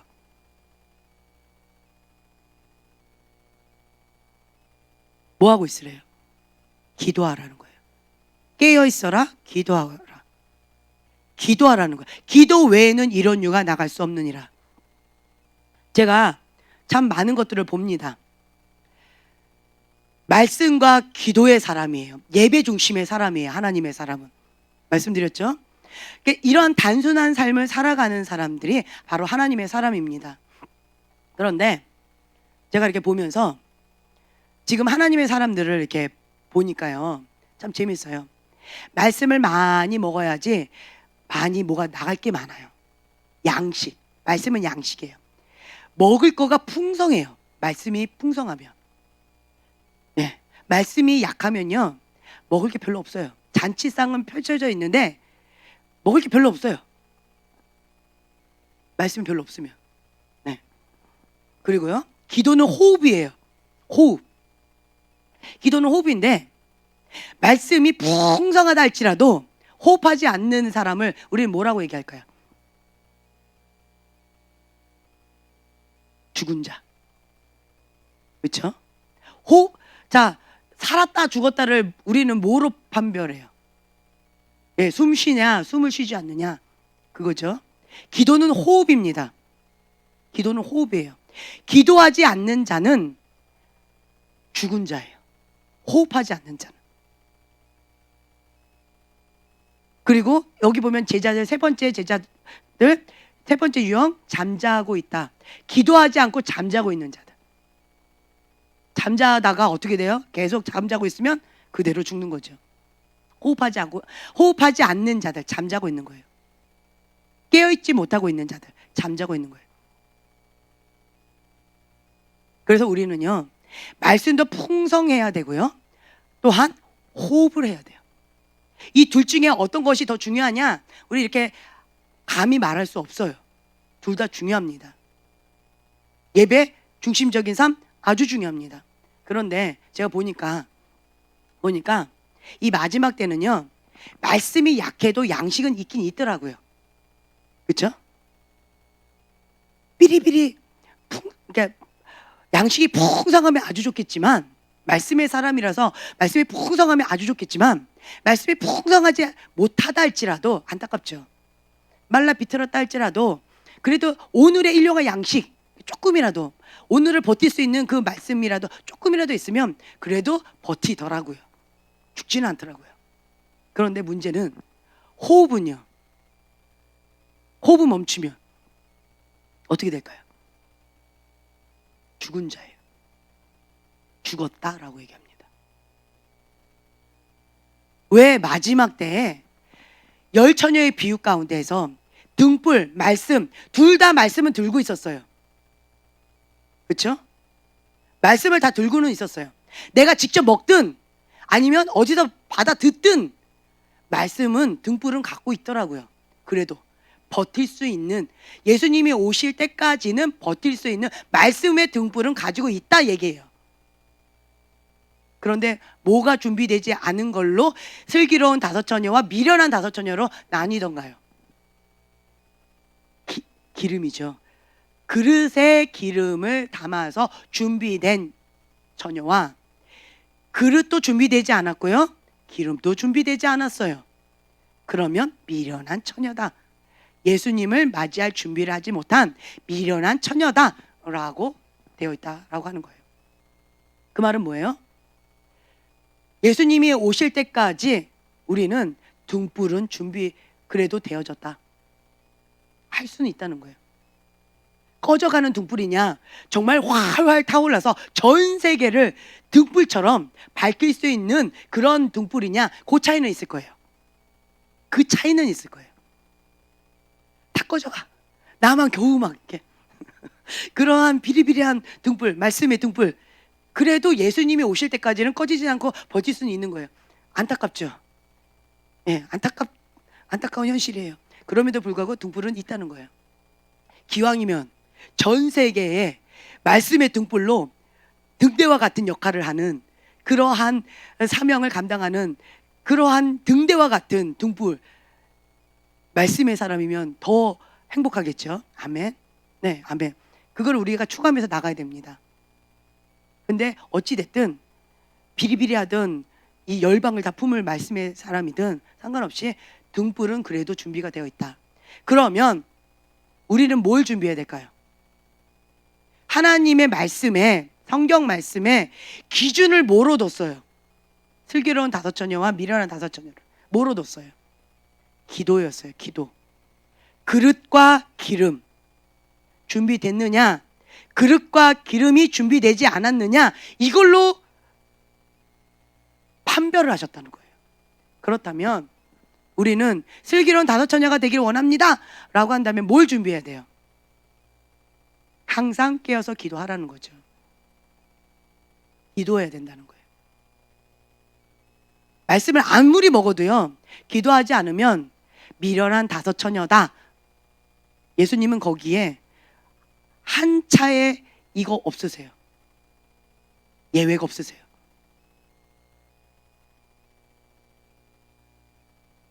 이걸로 판별되어졌다라는 걸 명심하세요. 예수님은 하나님의 말씀을 받으셨어요. 그 말씀을 받았는데 이것을 어떻게 내가 실천할 것이냐, 무엇을 통해서? 기도를 통해서 가능하다는 거예요. 이 말씀을 살아내는 것은 기도 외에는 이런 이유가 나갈 수 없느니라, 불가능하다는 거예요. 정말 안타까운 게요, 우리가 어떤 분이 이런 질문을 하시더라고요. 우리가 수련을 통해서 부흥의 불씨를 받았다고 해서 너무 행복해가지고 할렐루야 할렐루야 할렐루야 이러고 있었는데 온유가 덧 얘기해가지고 그 덧 제거하면 불씨를 받는다고 그래서 사모함으로 막 불을 달라고 그렇게 막 어렵게 덧도 제거하고, 그리고 장애물도 제거하고, 하나님과 나 사이에 있는 그 장애물, 죄도 제거하고, 내 안에 있는 쓰레기 그것도 막 제거하면서 하나님 앞에 깨끗한 그릇을 준비하면서 불을 받겠다고 그렇게 사모해서 겨우 불씨를 받았는데, 받자마자 갑자기 3주간 교회도 못 가요. 각자 처소에서 기도하세요. 예배도 못 드려요. 이렇게 되어진 건 정말 감당하기가 어렵습니다. 이게 어떻게 해석해야 되나요? 이걸 어떻게 받아들여야 되나요? 감당하기가 어렵습니다. 그리고 또한 질병 가운데 이 고통은 내가 어떻게 해석해야 되나요? 어떤 분이 이렇게 질문하셨어요. 제가 다시 한번 말씀드립니다. 이 시기는요, 회개하면서 주님 앞에 엎드려야 되는 시기입니다. 베드로는 교만, 누가 크냐, 누가 받았냐 안 받았느냐, 이걸로 싸운 거예요. 누가 불씨를 받았냐, 누가 부흥의 불씨를 못 받았느냐, 나는 가서 받았는데 너는 못 받았냐, 이거 갖고 싸우면 그게 내 안에 뭐다? 교만이라는 거예요. 교만이 밀 까부러지듯이 지금 까부러지고 있는 시기예요. 우리의 속사람이 적나라하게 주님 앞에 다 드러나고 있는 시기예요. 왜 하나님이 마지막 만찬 예수님과 함께하는 이 시간 이후에 사단이 들어가고, 사단이 왜 밀가부르듯이 그렇게 하냐고요. 왜 이 어려운 이 시간이 허락되어졌냐고요. 하나님의 계획하에 있습니다. 사람은 몰라요. 하지만 반드시 통과해야 되는 과정이다라고 생각하셨기 때문에 하나님께서 허락하셨다. 인간이 한 거 아니잖아요. 인위적으로 누가 그렇게 한 거 아니잖아요. 그렇죠? 그렇게 되어진 겁니다.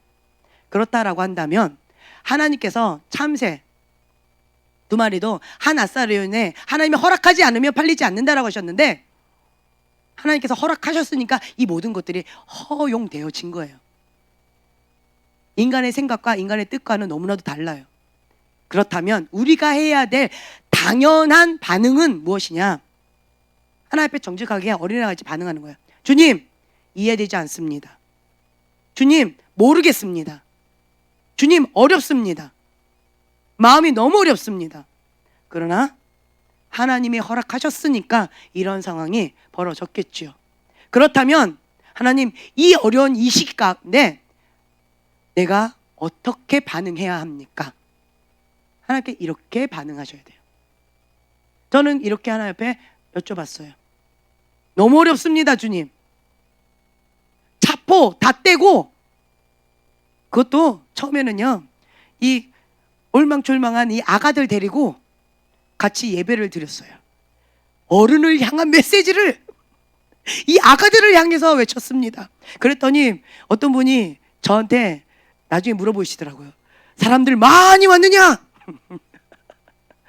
누구를 향하여서 그렇게 설교를 강렬하게 하셨느냐? 아가들 데리고 했습니다. 깜짝 놀라시더라고요. 의자 하나를 이 땅 100이다 생각하고 저는 주님 앞에 설교했습니다. 네, 예배 시간이니까. 그랬더니 아가들 데리고 한 것 같지 않다고 말씀하시더라고요. 할렐루야. 감사합니다. 네, 정말 너무 어렵습니다, 주님. 이게 뭡니까? 그냥 나는 요리 피하고 저리 피하고 피하는 거는 잘하는데 제가 피구는 잘합니다. 공은 잘 못 받아요. 그런데 끝까지 살아남는 자가 접니다. 할렐루야. 공은 잘 피해요. 휙휙 잘 피해요. 그런데 이렇게 잘 피하는, 무슨 문제만 터졌다면 잘 피하는 사람인데 이번에는 내가 피할 수가 없어요. 내가 버텨야 돼. 어떻게 해야 됩니까, 주님? 인간의 한계를 뛰어넘었습니다. 인간이 할 수 있는 게 아무것도 없어요. 주님 어떻게 합니까? 그때 박 목사님께서 저한테 그 말씀 하셨거든요. 우리 부부가 40일 동안 철야 기도를 해야 된다라는 감동을 받았다. 그 말씀을 하셨었어요. 그래서 그냥 철야 기도 해야 된다라는 감동을 받으셨다 하니까 어찌됐든 그러면 철야 기도 하자. 정경 목사님께서도 그 철야 기도의 대가 지불과 철야 기도에 대한 중요성에 대해서 저한테 아주 강력하게 말씀하시더라고요. 그래서 저는 잔머리를 굴리잖아요. 밤에는 자야지. 그러니까 뭐 하루에 뭐 5시간 혹은 뭐 8시간 기도를 한다 그러면 초저녁부터 혹은 낮부터 이렇게 기도해서 밤 몇 시까지 기도를 하는 걸로 이렇게 해야지라고 생각을, 인간적인 머리를 굴렸는데 정기영 목사님께서는 어떻게 하셨냐? 새벽 5시까지 기도하신대요. 혹은 새벽 3시까지 기도하신대요. 그래서 제가 아니 목사님 조금만 앞당겨서 이렇게 기도하면 되지 않나요? 왜 굳이 새벽 5시까지 새벽 3시까지 그렇게 하고 어떻게 사람들 출근하고 그렇게 하고 그 다음날 생활이 가능하나요? 철회하고 나면 그거 불가능하던데, 그러면 이 생활 리듬도 다 깨지고 몸이 다 망가질 텐데 그거 좀 미련하지 않을까요? 이런 마음에서 차마 그 말을 못하고 그러지 않을까요? 이렇게 좀 지혜롭게 하면 안 되나요? 기도 시간 그냥 때우면 안 되나요? 이렇게 저는 질문을 했었는데 목사님께서는 밤에 활동하는 그 사단의 세력들, 어둠의 세력들을 잡는 데는 철야 기도가 파워풀하다. 그래서 철야 기도를 사단이 굉장히 싫어한다. 그리고 그 철야 기도가 그 권세가 그 어둠을 장악하는 그 권세에 있어서 굉장히 강력하기 때문에 그 철야 기도 아주 중요하다. 그 시간대가 중요하다. 그 말씀을 주시는 거예요. 그러면서 이 철야 기도는 중요한데 대가 지불이 너무 크다. 대가 지불이 너무 커서 그 후유증이 좀 만만치가 않다. 너무 힘겨운 대가 지불이 있다. 그러나 대가 지불할 가치가 있다. 그 말씀을 하셨어요. 제가 그 말씀을 붙잡았어요. 그렇습니까, 목사님? 그렇다면 박 목사님께서 40일 동안 철야 기도를 하자라고 하셨는데 언제까지 어떻게 할지는 모르겠지만 지금 현재 상황이 이렇게 됐기 때문에 잘 됐다. 그러면 교회에서 철야 기도 하지 뭐. 이유는 하나님의 이유는 모르겠고 하나님의 뜻도 모르겠고 하나님께서 왜 이렇게 하시는지도 모르겠고 그런데 그냥 철야 기도 하자. 환경이 너무 좋다. 환경이 너무 좋다. 그냥 교회에서 그냥 철야 기도 하자. 이러고는 그때 11일부터 수요일이었죠. 11일부터 이제 철야 기도를 시작했어요. 철야 기도를 한다고 했는데 제가 참 재밌었던 게 철야 기도를 한다고 이렇게 막 예배 끝나고 그 다음에 철야 기도를 한다고 했는데 그냥 마이크 잡고 그냥 했어요. 아무 생각 없이 마이크 잡고 그냥 했어요. 그냥. 그리고 했는데 정말 놀라웠던 게 하다가 보니까 제가 새벽 2시까지 했나요? 새벽 4시까지 했나요? 4시까지 했나요? 예, 새벽 4시까지 제가 했나 봐요. 수요일 날. 그 11일 날. 그때 새벽 4시까지 했는데 저는 그냥 눈 감고 막 기도했어요. 그냥. 그러고 있었는데 근데 이제 유튜브에 우리 생방송에 뭐 몇 시까지 나가는지 모르겠지만 계속 나가고 있더라고요. 근데 동참했던 그 사람들이 횟수가 꽤 많은 거예요. 그 늦은 시간까지. 같이 그걸 틀어놓고 같이 기도를 하나 봐요. 그래서 제가 그걸 보고 나 혼자 외롭게 하는 것이 아니구나. 하나님께서 엘리야 혼자만 남겨놓은 것이 아니라 7,000명도 남겨놓는다고 하시더니만 우리 글파 식구들 하나님께서 남겨놓으셔서 이 외롭게 철야기도 하도록 나를 홀로 내버려 두지 아니하고 함께 하나보다. 그래가지고 정말 힘이 나더라고요. 그래서 막 그냥 했어요. 그러고 있는데 이렇게 뭐가 인기척이 자꾸 나요. 뒤를 싹 봤더니 소망이가 있어요. 소망이가 나를 지키고 있는 거예요.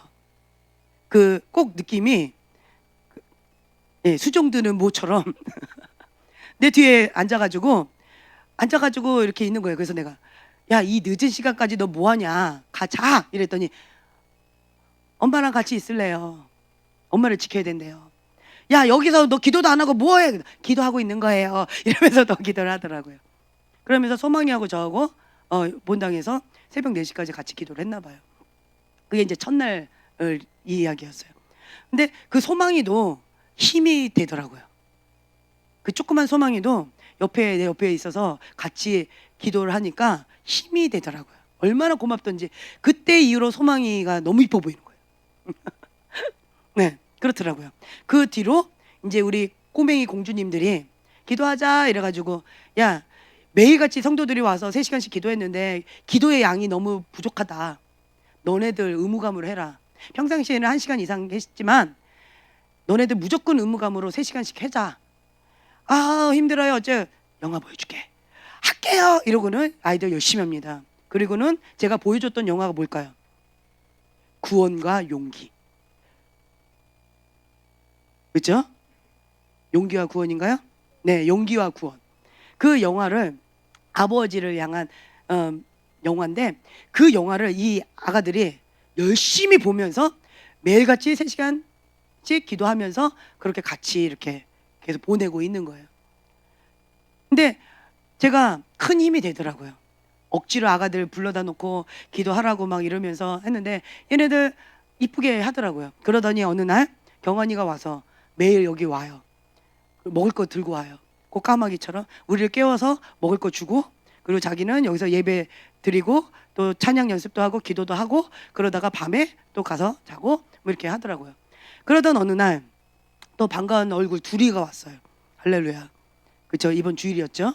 그러더니만 정말 강력하게 또 메시지를 선포했더니, 예, 그랬더니 이 군인 아저씨가 놀러 가겠다고 했던 그 계획을 다 취소해 버렸대요.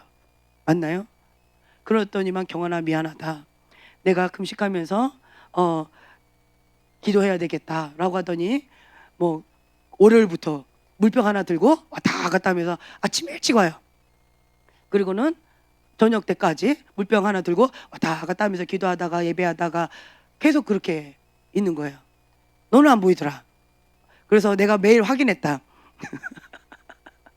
그러더니만 그렇게 한다는 거예요. 그러더니만 경환이가 같이 와요.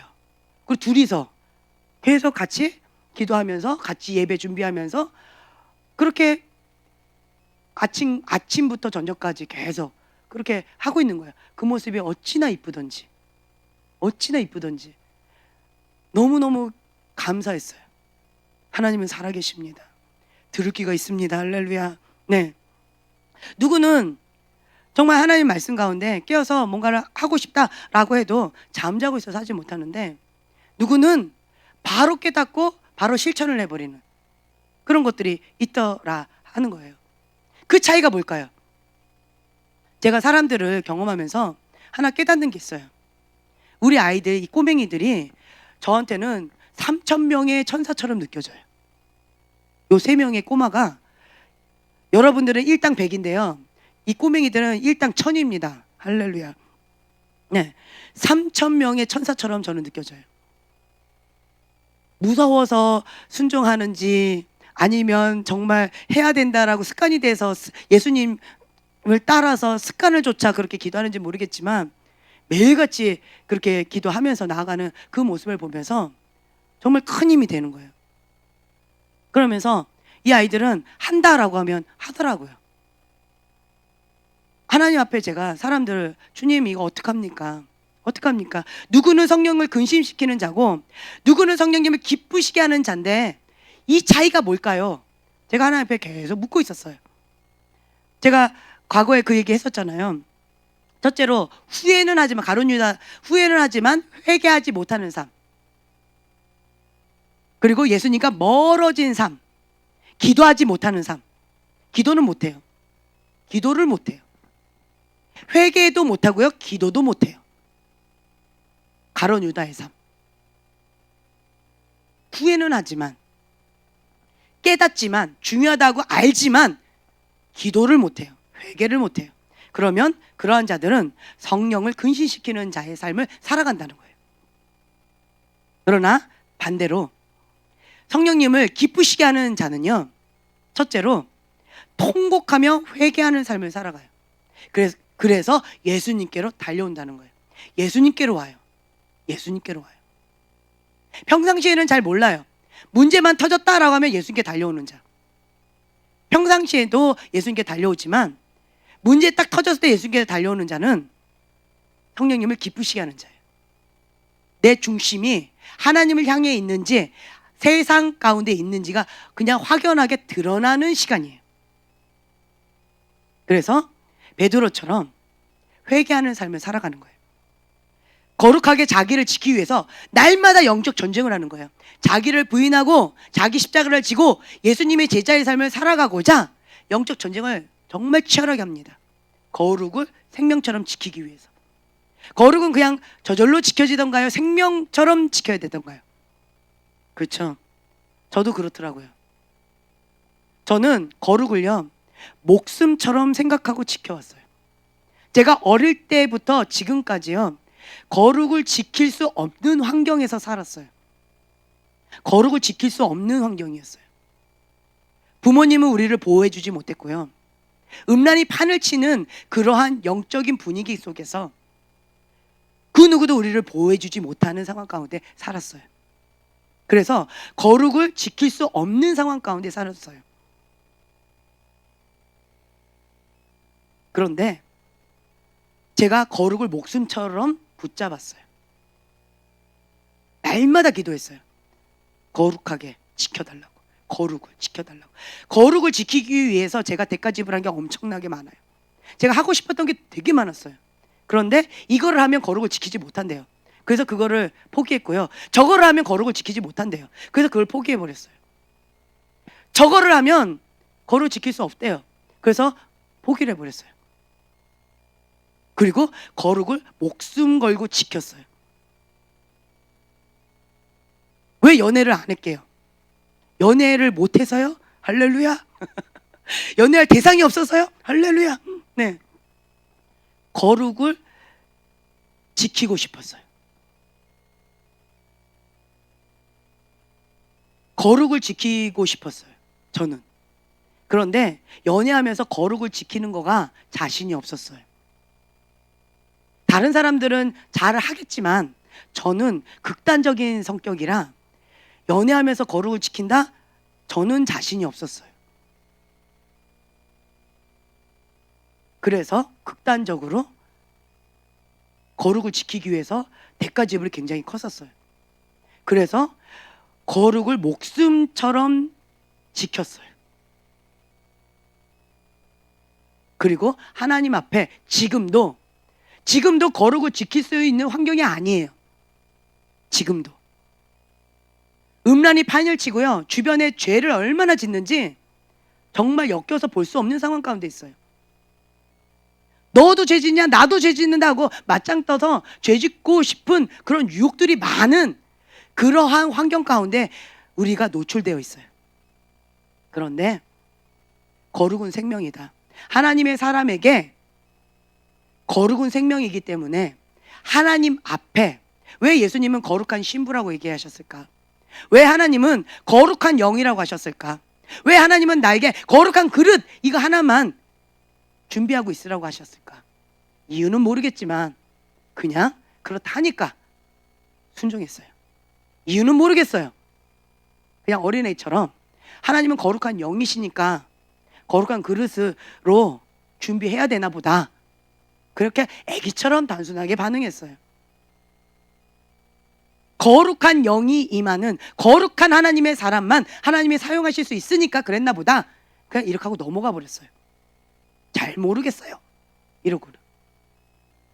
그러면서 하나님께서 거룩에 대해서 계속 강조하셨기 때문에, 그리고 또 한 가지는 제가 하나님 앞에 사모하면서 갈급한 심령으로 주님 한 분만 바라보고 나가니까요, 내가 먼지가 과거에는 괜찮았던 죄들이요, 주님 앞에 한 걸음 더 나가면 견딜 수가 없어요.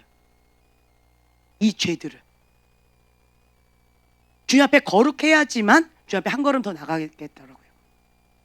죄에 대해서 민감해지고요, 거룩에 대해서 민감해지고요, 성령께서 이건 죄다라고 하는 것에 대해서 더 민감해지더라고요. 참 고통스러워요. 이것을 벗어버리고 이것을 제거하지 않으면 하나님 앞에 버틸 수가 없어요. 그러한 대가지불을 하면서 하나님 앞에 갈급한 심령으로 주님 앞에 갈망하는 마음으로 이렇게 한 걸음 한 걸음 더 가고 있어요. 그랬더니 여호와의 산 보면은요, 그 스낵존이 있잖아요. 이 스낵존 밑에 있으면요, 그 유혹이 엄청납니다. 특히 밑에 있을수록. 바닥에 있으십니까? 그러면 뱀밭이에요. 그냥 유혹에서 살고 있는 거예요. 그냥 한눈판 사이에 뱀을 밟아버리는 거죠. 한눈판 사이에 유혹에 넘어져 버리는 거죠. 한눈판 사이에 뱀에 물려버리는 거죠. 뱀밭이에요. 이 밑에 있을수록. 그런데 우리가 하나님 앞에 그 거룩한 산 여호와의 산에 계속 올라가면 올라갈수록 여기랑 좀 멀어져요. 그리고 이 스낵존 그 위로 넘어가면 더 이상 유혹이란 뭐예요? 할렐루야. 이렇게 고민하고 싶지 않으세요? 유혹이 뭐예요? 죄가 뭐예요? 이렇게 하고 싶지 않으세요? 할렐루야. 이 스낵존 위에 있는 사람들은 그렇게 대답합니다. 근데 그 밑에 있는 사람은요, 오라 나는 공고한 자로다. 누가 이 사망의 법에서 나를 건져내라. 날마다 이 유혹에서 나를 사단이 우는 사자와 같이 삼키듯이 그 유혹으로, 미혹으로, 음란으로, 바벨로 음료로 나를 움켜 삼키려고 하는데 내가 여기서 견딜 수가 없노라. 오늘은 졌네요. 오늘은 넘어갔네요. 오늘은 겨우 승리했네요. 오늘은 또 졌네요. 이 싸움을 싸우고 있는 거예요. 우리가 어떻게 해야 돼요? 그러면 올라가야 돼요. 올라가야 돼요. 이거를 선택하셔야 돼요. 여호와의 산에 올라가야 돼요. 올라가는 건 뭐예요? 순종. 그냥 하나님 앞에 한 걸음 순종하는 거예요. 한 걸음 순종하는 거예요. 한 걸음 순종하는 거예요. 그 순종의 발걸음이 여호와의 산에 올라가는 거예요. 올라가고 올라가고, 순종의 속도가 성숙의 속도다.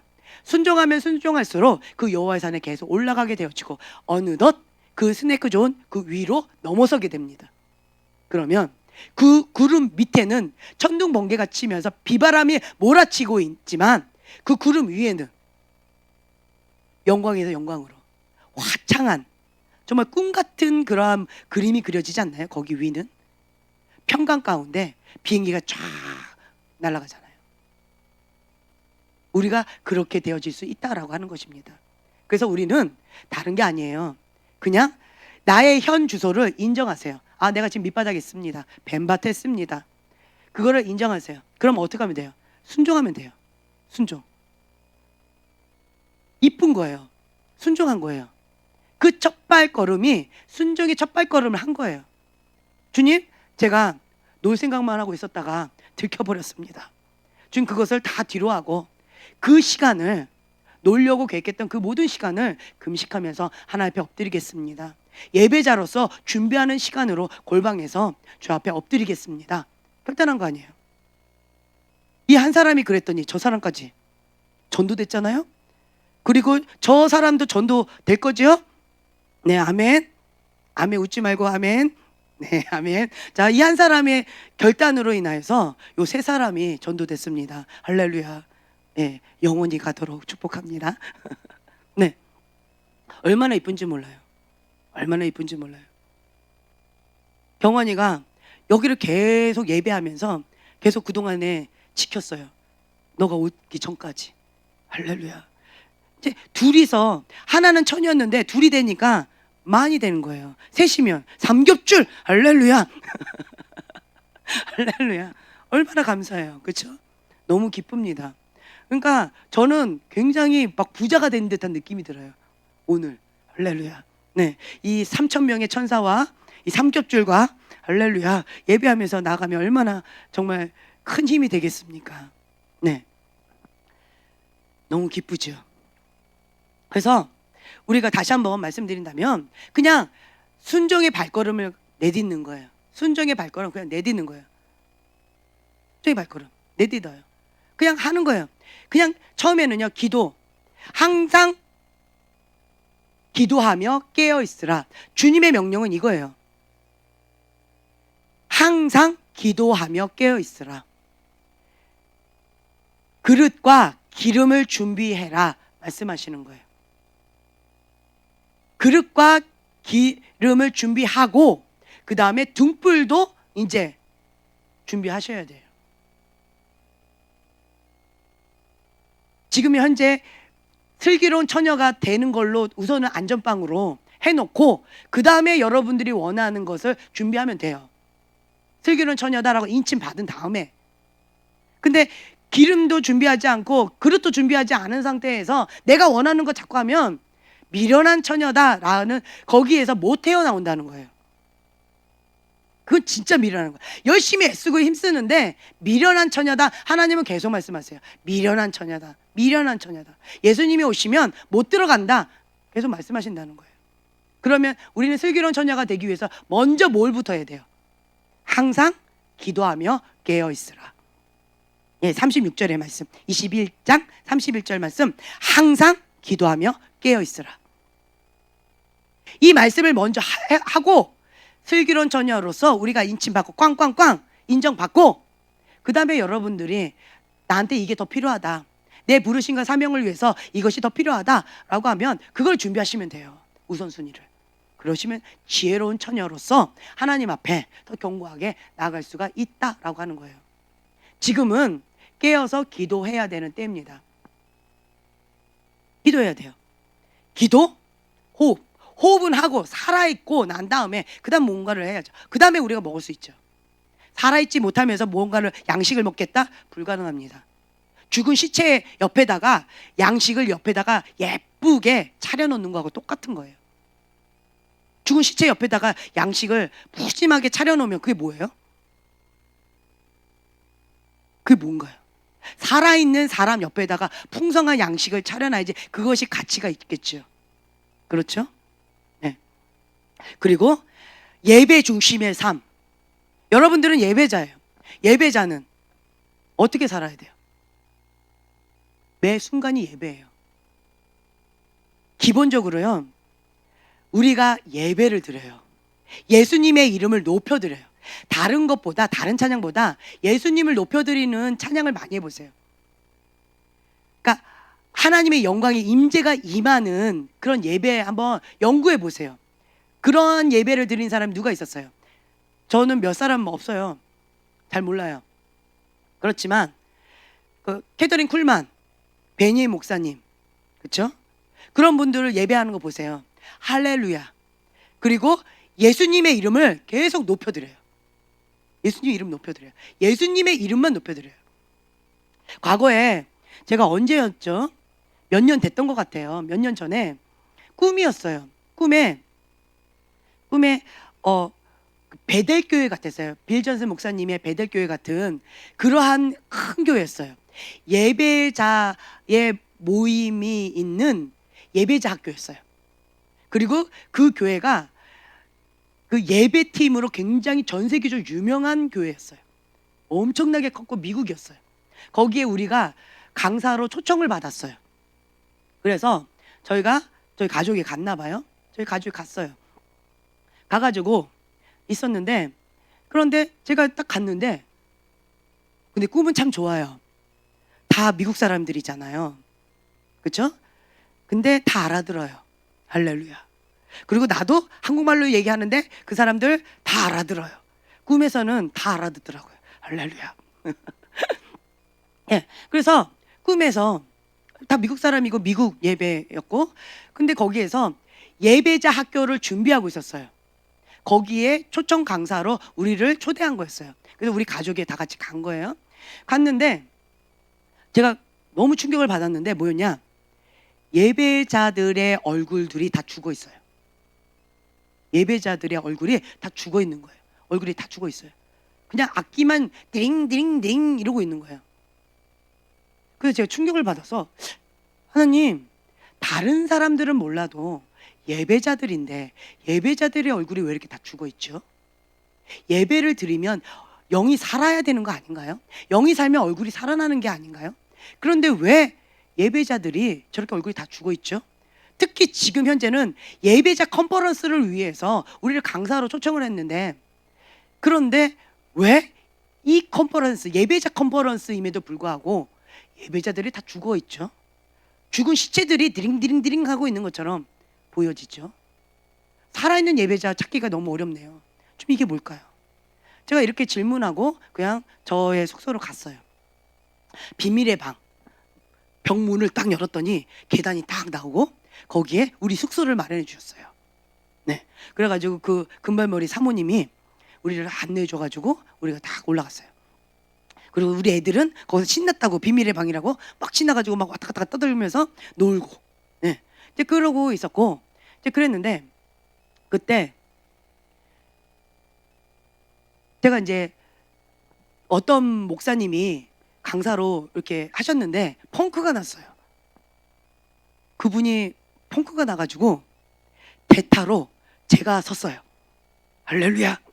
그러면서 저한테 20분을 주겠다는 거예요. 20분 동안 저보고 대타로 하래요. 메시지를 전하래요. 그래서 아니, 어떤 목사님이 펑크 났는데 내가 20분 동안 할 사람은 나밖에 없다는 거죠. 대타. 그래가지고 다른 사람은 다 이렇게 차에 있었나 봐요. 그 대타로 제가 꿈 얘기하는 거예요 지금. 그래서 제가 대타로 우선은 섰어요. 딱 20분 주어졌는데, 근데 제가 이제 이렇게 있었는데, 근데 사람들이 다 예배자들이잖아요. 예배자들을 위한 예배자 컨퍼런스였어요. 그런데 다 자고 있는 거예요. 잠자고 있는 거예요. 영이 다 잠자고 있는 거예요. 다 지쳐 있어요. 생활의 염려에 다 쩌들어 있고 눌려 있어요. 다 이렇게 오그라드는 거예요. 제가 보니까 말씀을 선포할 수가 없는 거예요. 그래서 이 상태로는 내가 말씀을 선포할 수 없겠다 싶어가지고 예배자들이니까 그거 하나는 좋더라고요. 제가 이렇게 신청하니까 바로 그 자리에서 바로 이게 돼요. 그래서 찬양을 한 곡 부르자고 그랬더니 그 찬양이 예수 예수 그 찬양 있죠. 못 알아듣겠나요? 그래서 예수 제가 지금 목소리가 가서 더 이상 안 올라갑니다. 예수 예수 그 찬양 있잖아요. 그 찬양을 막 불렀어요. 나한테 20분밖에 주어지지 않았는데 한 10분 이상을 그 찬양만 불렀어요. 온 성도들이 다 같이 모여서 예수 예수 그 이름을 높여드리면서 예수님을 막 찬양한 거예요. 그랬더니 그 우리의 예배가 막 올라가는 거예요. 예배가 막 올라가면서 여기에 있는 이 영혼들이요 막 살아나기 시작하는 거예요. 영이 막 살아나면서 신령과 진정으로 예배 드린다라는 게 뭔지가 그 자리에서 다 임하더라고요. 정말 나의 신령과 진정을 주님 앞에 간절하게 예수 예수 하면서 그 예수님의 이름을 높여드리면서 막 찬양을 하는 거예요. 화려하게 악기를 막 하면서 하는 건 아니었어요. 그냥 마음으로 막 예수 예수 하면서 찬양을 했는데 그랬는데 주님의 영광의 임재가 임해버린 거예요. 한 15분 정도 찬양을 했나 봐요. 10분 15분. 저는 20분밖에 주어지지 않았는데 그 시간을 다 그냥 찬양을 올렸어요. 그리고는 한 10분 정도 찬양했는데 하나님이 임하신 거예요. 하나님의 영광의 임재가 임해버린 거예요. 그 임재 가운데 사람들이 다 꼬꾸라지는 거예요. 그러면서 여기저기서 막 뒹굴기 시작하는 거예요. 뒹굴기 시작하면서 하나님 앞에 막 어떤 사람들은 막 울면서 주님 앞에 막 예배드리고, 그러니까 딱 느낌이 아수라장이에요. 한마디로 아수라장인 것처럼 보이지만, 그 불협화음처럼 보이지만, 그렇지만 꼭 이렇게 화음처럼 보였어요. 막 여기는 뒹굴면서 주님 앞에 막 꼬꾸라졌고, 저기는 막 통곡하면서 주님 앞에 기도하고, 누구는 막 예수 예수 막 찬양을 부르고 있고, 막 이러면서 이곳이 아수라장이 되면서 주님의 강력한 영광의 임재가 임하더라고요. 그러면서 제가 한 5분 정도 메시지를 전한다. 그런 꿈을 제가 꿨었어요. 그러면서 그 꿈이 몇 년 전이었는데 지금도 그게 생생해요. 예배는 아수라장이 되는 거구나. 우리가 예수의 이름을 높여드리면, 그러면 그 예배를 흡양하세요. 흡양하시면 하나님의 영광의 임재가 임해요. 임하시면 성령님께서 운행하세요. 성령님께서 운행하시면 그러면 끝난 거예요. 설교자가 길게 설교할 필요도 없어요. 뭔가 필요도 없어요. 그냥 예수님 이름만 외쳤어요. 저는 예수님 이름만 선포했어요. 그냥 예수 이것만 외쳤어요. 저는 설교 시간에 예수 예수님 이것만 외쳤어요. 그랬더니 막 다 나가 떨어지고, 그것 가운데 성령님 만지시고, 그것 가운데서 주님 앞에 자복하고 회개하고, 그것이 진정한 하나님 앞에 드려지는 예배가 아닐까, 그런 마음이 들었어요. 우리의 예배가 그렇게 되기를 저는 사모합니다. 아멘. 네, 아멘. 그래서 저는 갈망하는 마음이 있어요. 그래서 다른 거 다 필요 없다. 그냥 내 상한 마음을 주님 앞에 올려드리는 찬양이 있잖아요. 그런 찬양은 우리 같이 하잖아요. 그러면 내 상한 마음을 위로하시고 치유해 주시고 회복시켜 주시는 그런 게 있어요. 그냥 만져주셔요. 그거는 내 마음 위로해 주시는, 상한 마음 위로해 주시는, 그리고 기름 부음으로 임하세요. 네, 이것도 중요합니다. 그런데 우리가 추구해야 될 예배는요, 하나님의 영광의 임재가 임하는 예배예요. 하나님의 영광이 임하는 예배예요. 그러면 그것 가운데 치유가 필요한 것 가운데 치유가 일어나고요. 성령님께서 터치하시는 거예요. 각자 필요한 그것으로 말씀하시는 거예요. 하나님의 영광의 임재 가운데 꼬꾸라지는 거예요. 그러면 묶인 사슬들이 끊어지고요. 잘케해지고 눌린 것들 가운데 잘케해지는 거예요. 그리고 그 습관적인 죄와 중독에서 잘게 벗어나는 거예요. 이게 하나님의 영광의 임재라는 거죠. 그게 부흥의 불인 거예요. 그거를 하나님께서 한국 땅 가운데 주기를 원하시는 거고, 그것을 준비하라고 우리 교회에게 노아의 방주와 같은 그 사명을 2008년도부터 지금까지 외치게끔 하셨다라고 저는 믿고 있어요. 그래서 저는 지금 현재 하나님 앞에 그 거룩한 그릇 지금도 사명으로 붙들고 있어요. 목숨 걸고 하지 않으면 거룩은 지키기 어렵습니다. 목숨을 걸어야 돼요. 죽음이냐 삶이냐 목숨을 걸지 않으면요 거룩은 지키기 어렵습니다. 제가 그럴 정도면 여러분들은 어떨까요? 더 쉽지 않을 거라고 저는 생각이 되어져요. 그렇죠? 네, 저는 목숨 걸고 거룩을 지키고 있는 거예요. 거룩 뺏기면 목숨 끝난다라는 극단적인 마음으로 거룩을 지키고 있는 거예요. 그렇지 않았으면 거룩 못 지켰어요. 거룩을 지킬 수 있는 환경이 아니었어요. 오히려 반대의 환경이었어요. 하나님은 거룩한 그릇을 사용하십니다. 거룩한 그릇이에요. 다른 거 필요 없어요. 하나님께서 말씀하셨다면 그거 하나에 순종하면 돼요. 하나님은 저에게 분명하게 말씀하셨어요. 거룩한 그릇을 준비하라. 이거 딱 하나, 이것만 말씀하셨어요. 거룩한 그릇이에요. 그 거룩한 그릇을 준비하라. 부흥의 불을 담을 거룩한 그릇을 준비하라. 이 한 말씀만 하셨기 때문에 저는 여기에 목숨을 거는 거예요. 내가 하는 것은 거룩한 그릇이구나. 이 거룩한 그릇을 준비하려면 기도해야지만 가능하더라고요. 기도하지 않고 거룩한 그릇을 준비한다? 불가능해요. 기도하지 않고 하나님 앞에 깨어있는다? 불가능합니다. 기도하지 않고 성령님을 기뻐하시는 자 된다? 불가능합니다. 불가능합니다. 그래서 저는 우리 성도들 정말 이 예수님의 마음으로 기도합니다.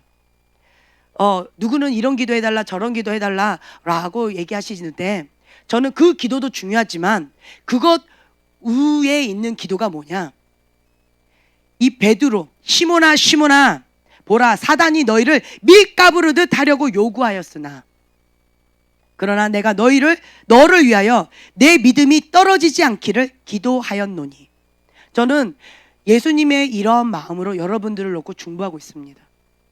사단이 여러분들 지금 밀 까부르듯이 까부르고 있는 거예요.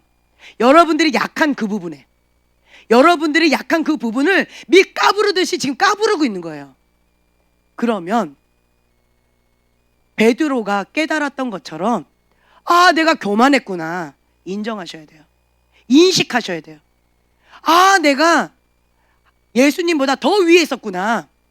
내 교만이 하늘을 찔렀구나. 주님, 자복하고 회개합니다. 통곡하고 주님 앞에 엎드립니다. 회개해야 돼요. 회개 모드로 나아가는 거 외에는 없어요. 하나님이 그렇다라고 하신다면, 예수님이 그렇다라고 하신다면 나는 이해가 되지 않고 동의할 수는 없어도 그 진리가 진리입니다. 이해가 안 되겠죠. 베드로 이해 안 됐을 거예요. 목숨 걸고 예수님 따라가는데 나보고 예수님 3번이나 부인한대. 그건 말도 안 되는 소리였어요. 베드로 입장에서는. 하지만 예수님께서 말씀하셨다라고 한다면 그것이 사실이다. 그럼 받아들여야 돼요. 내가 교만하구나. 자복하고 회개해야 되는구나. 깨달으셔야 돼요. 다시 한번 말씀드립니다. 질병이요. 지금 뭐 코로나다, 뭐 아니면 뭐 감기다, 폐질환이다, 호흡기 질환이다. 그것 가운데 고통을 당하셨습니까? 그것을 놓고 저희가 지금 현재 중보하고 있습니다. 그런데요, 한 가지 아셔야 될 건 뭐냐? 이것이 영적인 질병이다라고 인식되신다면 호흡기 질환, 폐 질환은요 권위 문제입니다. 권위 문제예요. 권위자를 향한 쓴 마음, 권위자를 향한 분노의 마음, 거역의 마음, 대적하는 마음 있으면요, 폐질환, 호흡기 질환 벗어나기 어렵습니다. 영적으로는 그렇습니다. 그래서 내가 인정이 되든 인정이 되지 않든 상관없이요, 첫 번째로 내가 이것이 관리가 잘 안 돼서 육적인 질병이다 혹은 영적인 질병이다, 마음의 질병이다를 떠나서 우리는요, 무조건 이 죄는요, 합법적인 근거를 가지고 오기 때문에 죄의 문이 열렸다는 거예요. 첫째로 죄의 문은요, 교만이에요. 교만의 문이 열렸다는 거예요. 그렇다면 이 교만에 대해서 하나님 앞에 자복하고 회개하는 기도를 먼저 하셔야 돼요. 두 번째, 폐질환, 호흡기 질환, 이 피부 질환이죠. 이런 모든 질환은요, 권위 문제예요. 그렇다라고 한다면 그 부분에 있어서, 권위 부분에 있어서 내가 하나님 앞에 철저하게 회개하고 엎드려야 된다라고 하는 거예요. 회개하지 않고 거기서 벗어날 수 없습니다. 아무리 옆에서 중보해줘도요, 본인이 스스로 회개하지 않으면 그 질병에서 벗어나기 어렵습니다. 영적인 아가들은 계속 저보고 기도해달라고 계속 말씀하시는데 기도합니다. 중보합니다. 그러나 중보가 한계가 있어요. 그 영역은 중보자가, 사역자가 도와줄 수가 없어요. 스스로 하나님과 해결해야 될 문제가 있는 그 영역은 다른 사람이 대신해 줄 수가 없습니다. 그래서 하나님 앞에 자복하고 회개하면서 엎드려야 돼요. 하나님 억울합니다. 억울한 마음이 있습니까? 그게 거역입니다. 분노가 올라옵니까? 그게 거역입니다. 가인의 분노, 이게 폐질환, 호흡기 질환이에요. 영적으로 그렇습니다. 내가 만약 단순한 몸을 관리하지 못해서 그런 거다라고 한다면 그런 부분은 몸을 잘 관리해 주셔야 됩니다. 그러나 영적인 질병이다, 아무리 뭔가를 해도 이것은 한계가 있다, 이건 영적인 것 같다 라고 인식되어지신다면 따지지 마세요. 따지지 마시고요, 그냥 무조건 자복하고 회개하면서 주님 앞에 엎드리세요. 내가 가인의 분노가 있습니다. 내가 권위자를 향해서 쓴 마음이 있었습니다. 내가 분노가 있었습니다. 거역했습니다. 주님 용서해 주세요. 주님 앞에 철저하게 베드로처럼 통곡하면서 자복하면서 회개해 보세요. 그러면 달라질 거예요. 달라질 겁니다. 본인이 하나님 앞에 해보세요. 그럼 본인이 느껴질 거예요. 교만은요, 아니에요, 나는 그렇지 않아요 라고 하는 것이 교만이라고 하는 것이에요. 예수님이 말씀하셔도 베드로가 예수님 틀렸어요 라고 말씀하시는데 하물며 제가 말한다고 듣겠어요? 아니요, 저는 그렇게 생각하지 않습니다. 예수님이 오셔서 말씀하셨음에도 불구하고 교만한 자는 듣지 않습니다. 그 부자 이야기 있죠.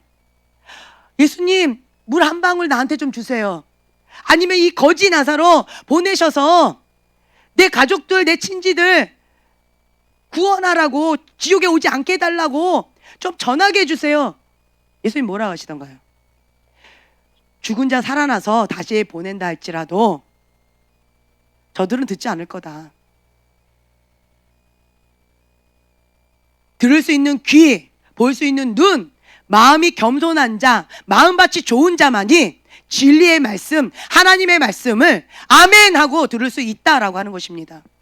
이 마지막 때는요, 내 양은 내 음성을 듣고, 왜 하나님의 음성을 듣지 못할까요?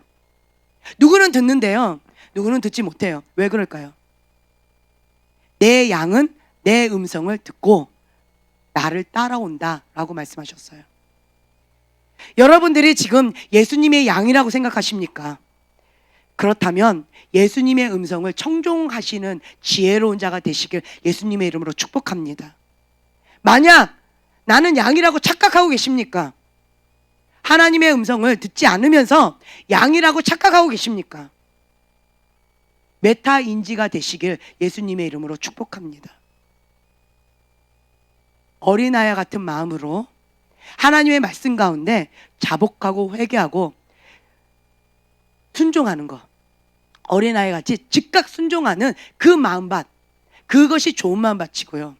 그게 볼 수 있는 눈, 들을 수 있는 귀가 있는 하나님의 음성을 들을 수 있는 그러한 하나님의 사람입니다. 성령을 쫓아 나아가는 사람입니다. 성령님을 근신시키지 않는 지혜로운 자입니다. 아멘. 그래서 이 마지막 때는요, 양과 염소가 갈리고 있습니다. 빛과 어둠이 갈리고 있습니다. 아무리 여러분이 나는 빛의 자녀야, 나는 양이야 라고 외쳐보세요. 누가 그 음성을 듣는지, 그걸 누가 믿어주는지. 어떤 자가 양이라고요? 어떤 자가 빛의 자녀라고요? 성령님을 쫓아 나아가는 자. 방금 말씀드렸어요. 통곡하고 회개하면서 예수님께로 돌아오는 회개의 삶을 살아가는 자, 그런 자가 양입니다. 또한 거룩을 지키기 위해서 날마다 자기를 부인하고 자기 십자가를 지고 예수님의 제자의 삶을 살아가는 그러한 영적 전쟁, 날마다 죽노라라고 하면서 영적 전쟁을 치열하게 하는 그런 자가 하나님의 사람 양입니다. 또한 기도, 항상 기도하며 깨어있으라, 이 말씀을 붙잡고 선한 청지기처럼 날마다 깨어서 기도하는 자, 그러한 자가 양입니다. 빛의 자녀입니다. 기도하면 말씀을 먹고 그 말씀대로 살아낼 수 있어요. 기도하지 않고 말씀을 먹을 수 있나요? 호흡하지 않는 자가 말씀을 풍성하게 상을 차려놓고 누워서 자고 있는데 먹을 수 있나요?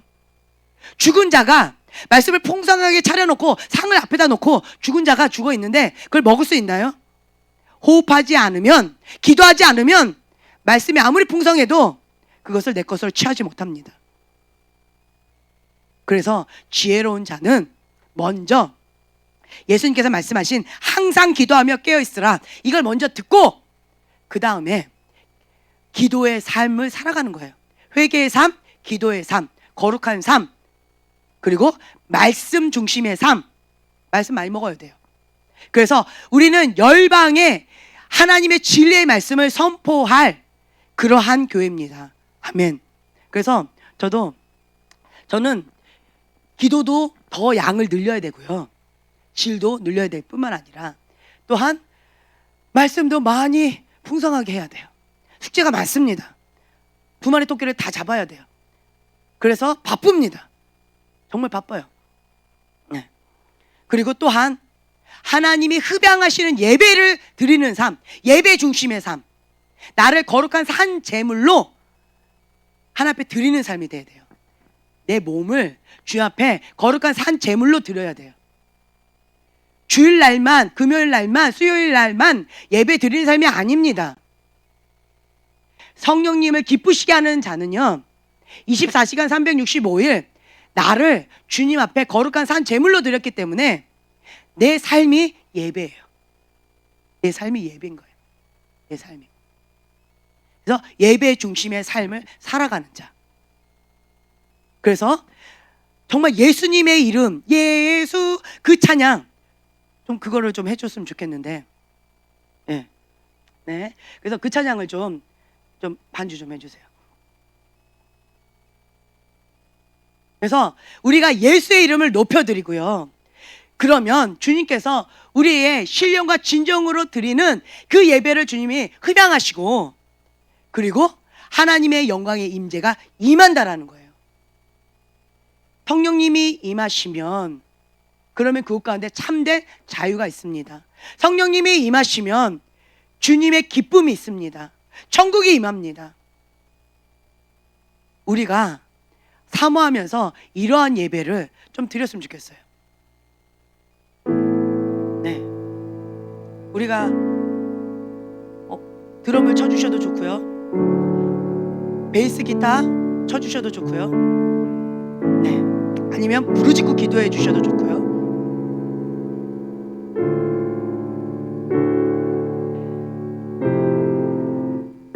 성령님께 민감한 삶, 하나님 말씀 가운데 어린아이 같이 순종하는 그 삶, 그 삶을 살아갈 때 우리가 스네이크 존, 그것을 뛰어넘는 여호와의 산에 오를 자 누군가, 우리가 순종의 발걸음 한 걸음 한 걸음 가는 거예요. 그냥 한 걸음 한 걸음 가는 거예요. 그냥. 그래서 하나님은 내가 거룩하니 너희도 거룩하라. 하나님은 사랑이시다. 내 힘으로 사랑할 수 있을까요? 불가능합니다. 내 힘으로 거룩할 수 있을까요? 불가능합니다.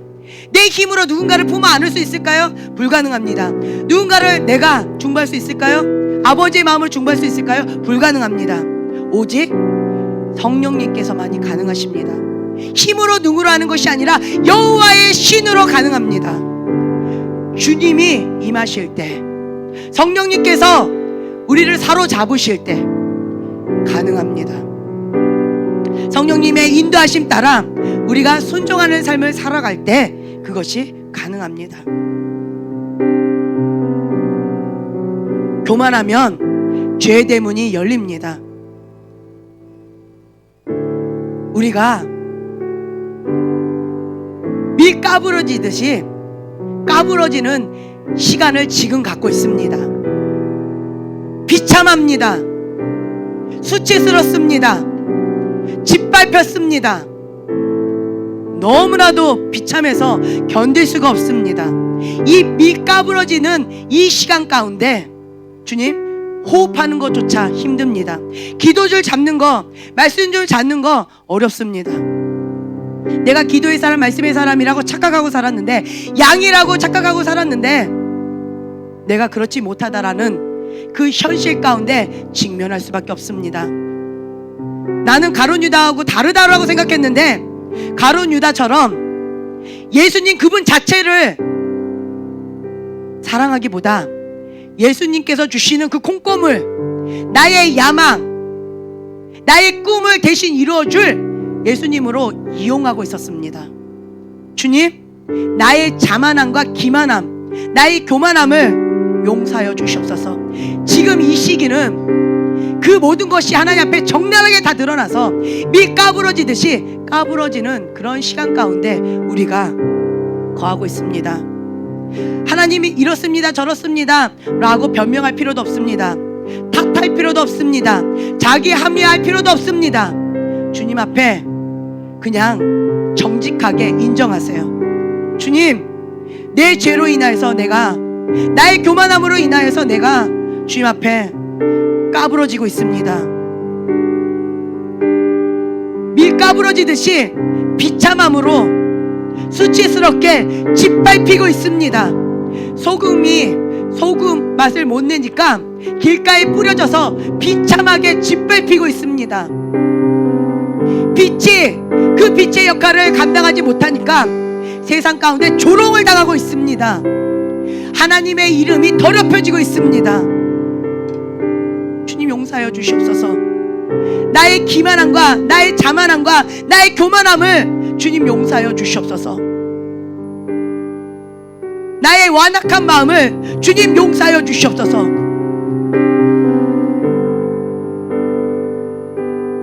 항상 기도하며 깨어있으라. 주님, 그 진리의 말씀을 우리가 붙잡고 이 시간 주 앞에 기도하며 나아갑니다. 나의 있는 그 현실에서, 그 각자 처소에서 기도하며 나아가는 것이 너무나도 어렵습니다. 그러나 주님 앞에 기도하지 않으면 내가 죽은 자입니다. 기도하지 않으면 나는 살 수가 없습니다 라는 간절한 마음으로 주님 앞에 부르짖으며 살려달라고 기도하며 나아갑니다. 주님, 예수님 살려주세요. 예수님 도와주세요. 예수님 호흡하고 싶어요. 내가 호흡을 못하고 있습니다. 내가 오랫동안 잠자고 있어서 내가 호흡하는 게 어렵습니다. 주님, 호흡하고 싶습니다. 마음껏 호흡하고 싶습니다. 예수님 도와주세요. 예수님 불쌍히 여겨주세요.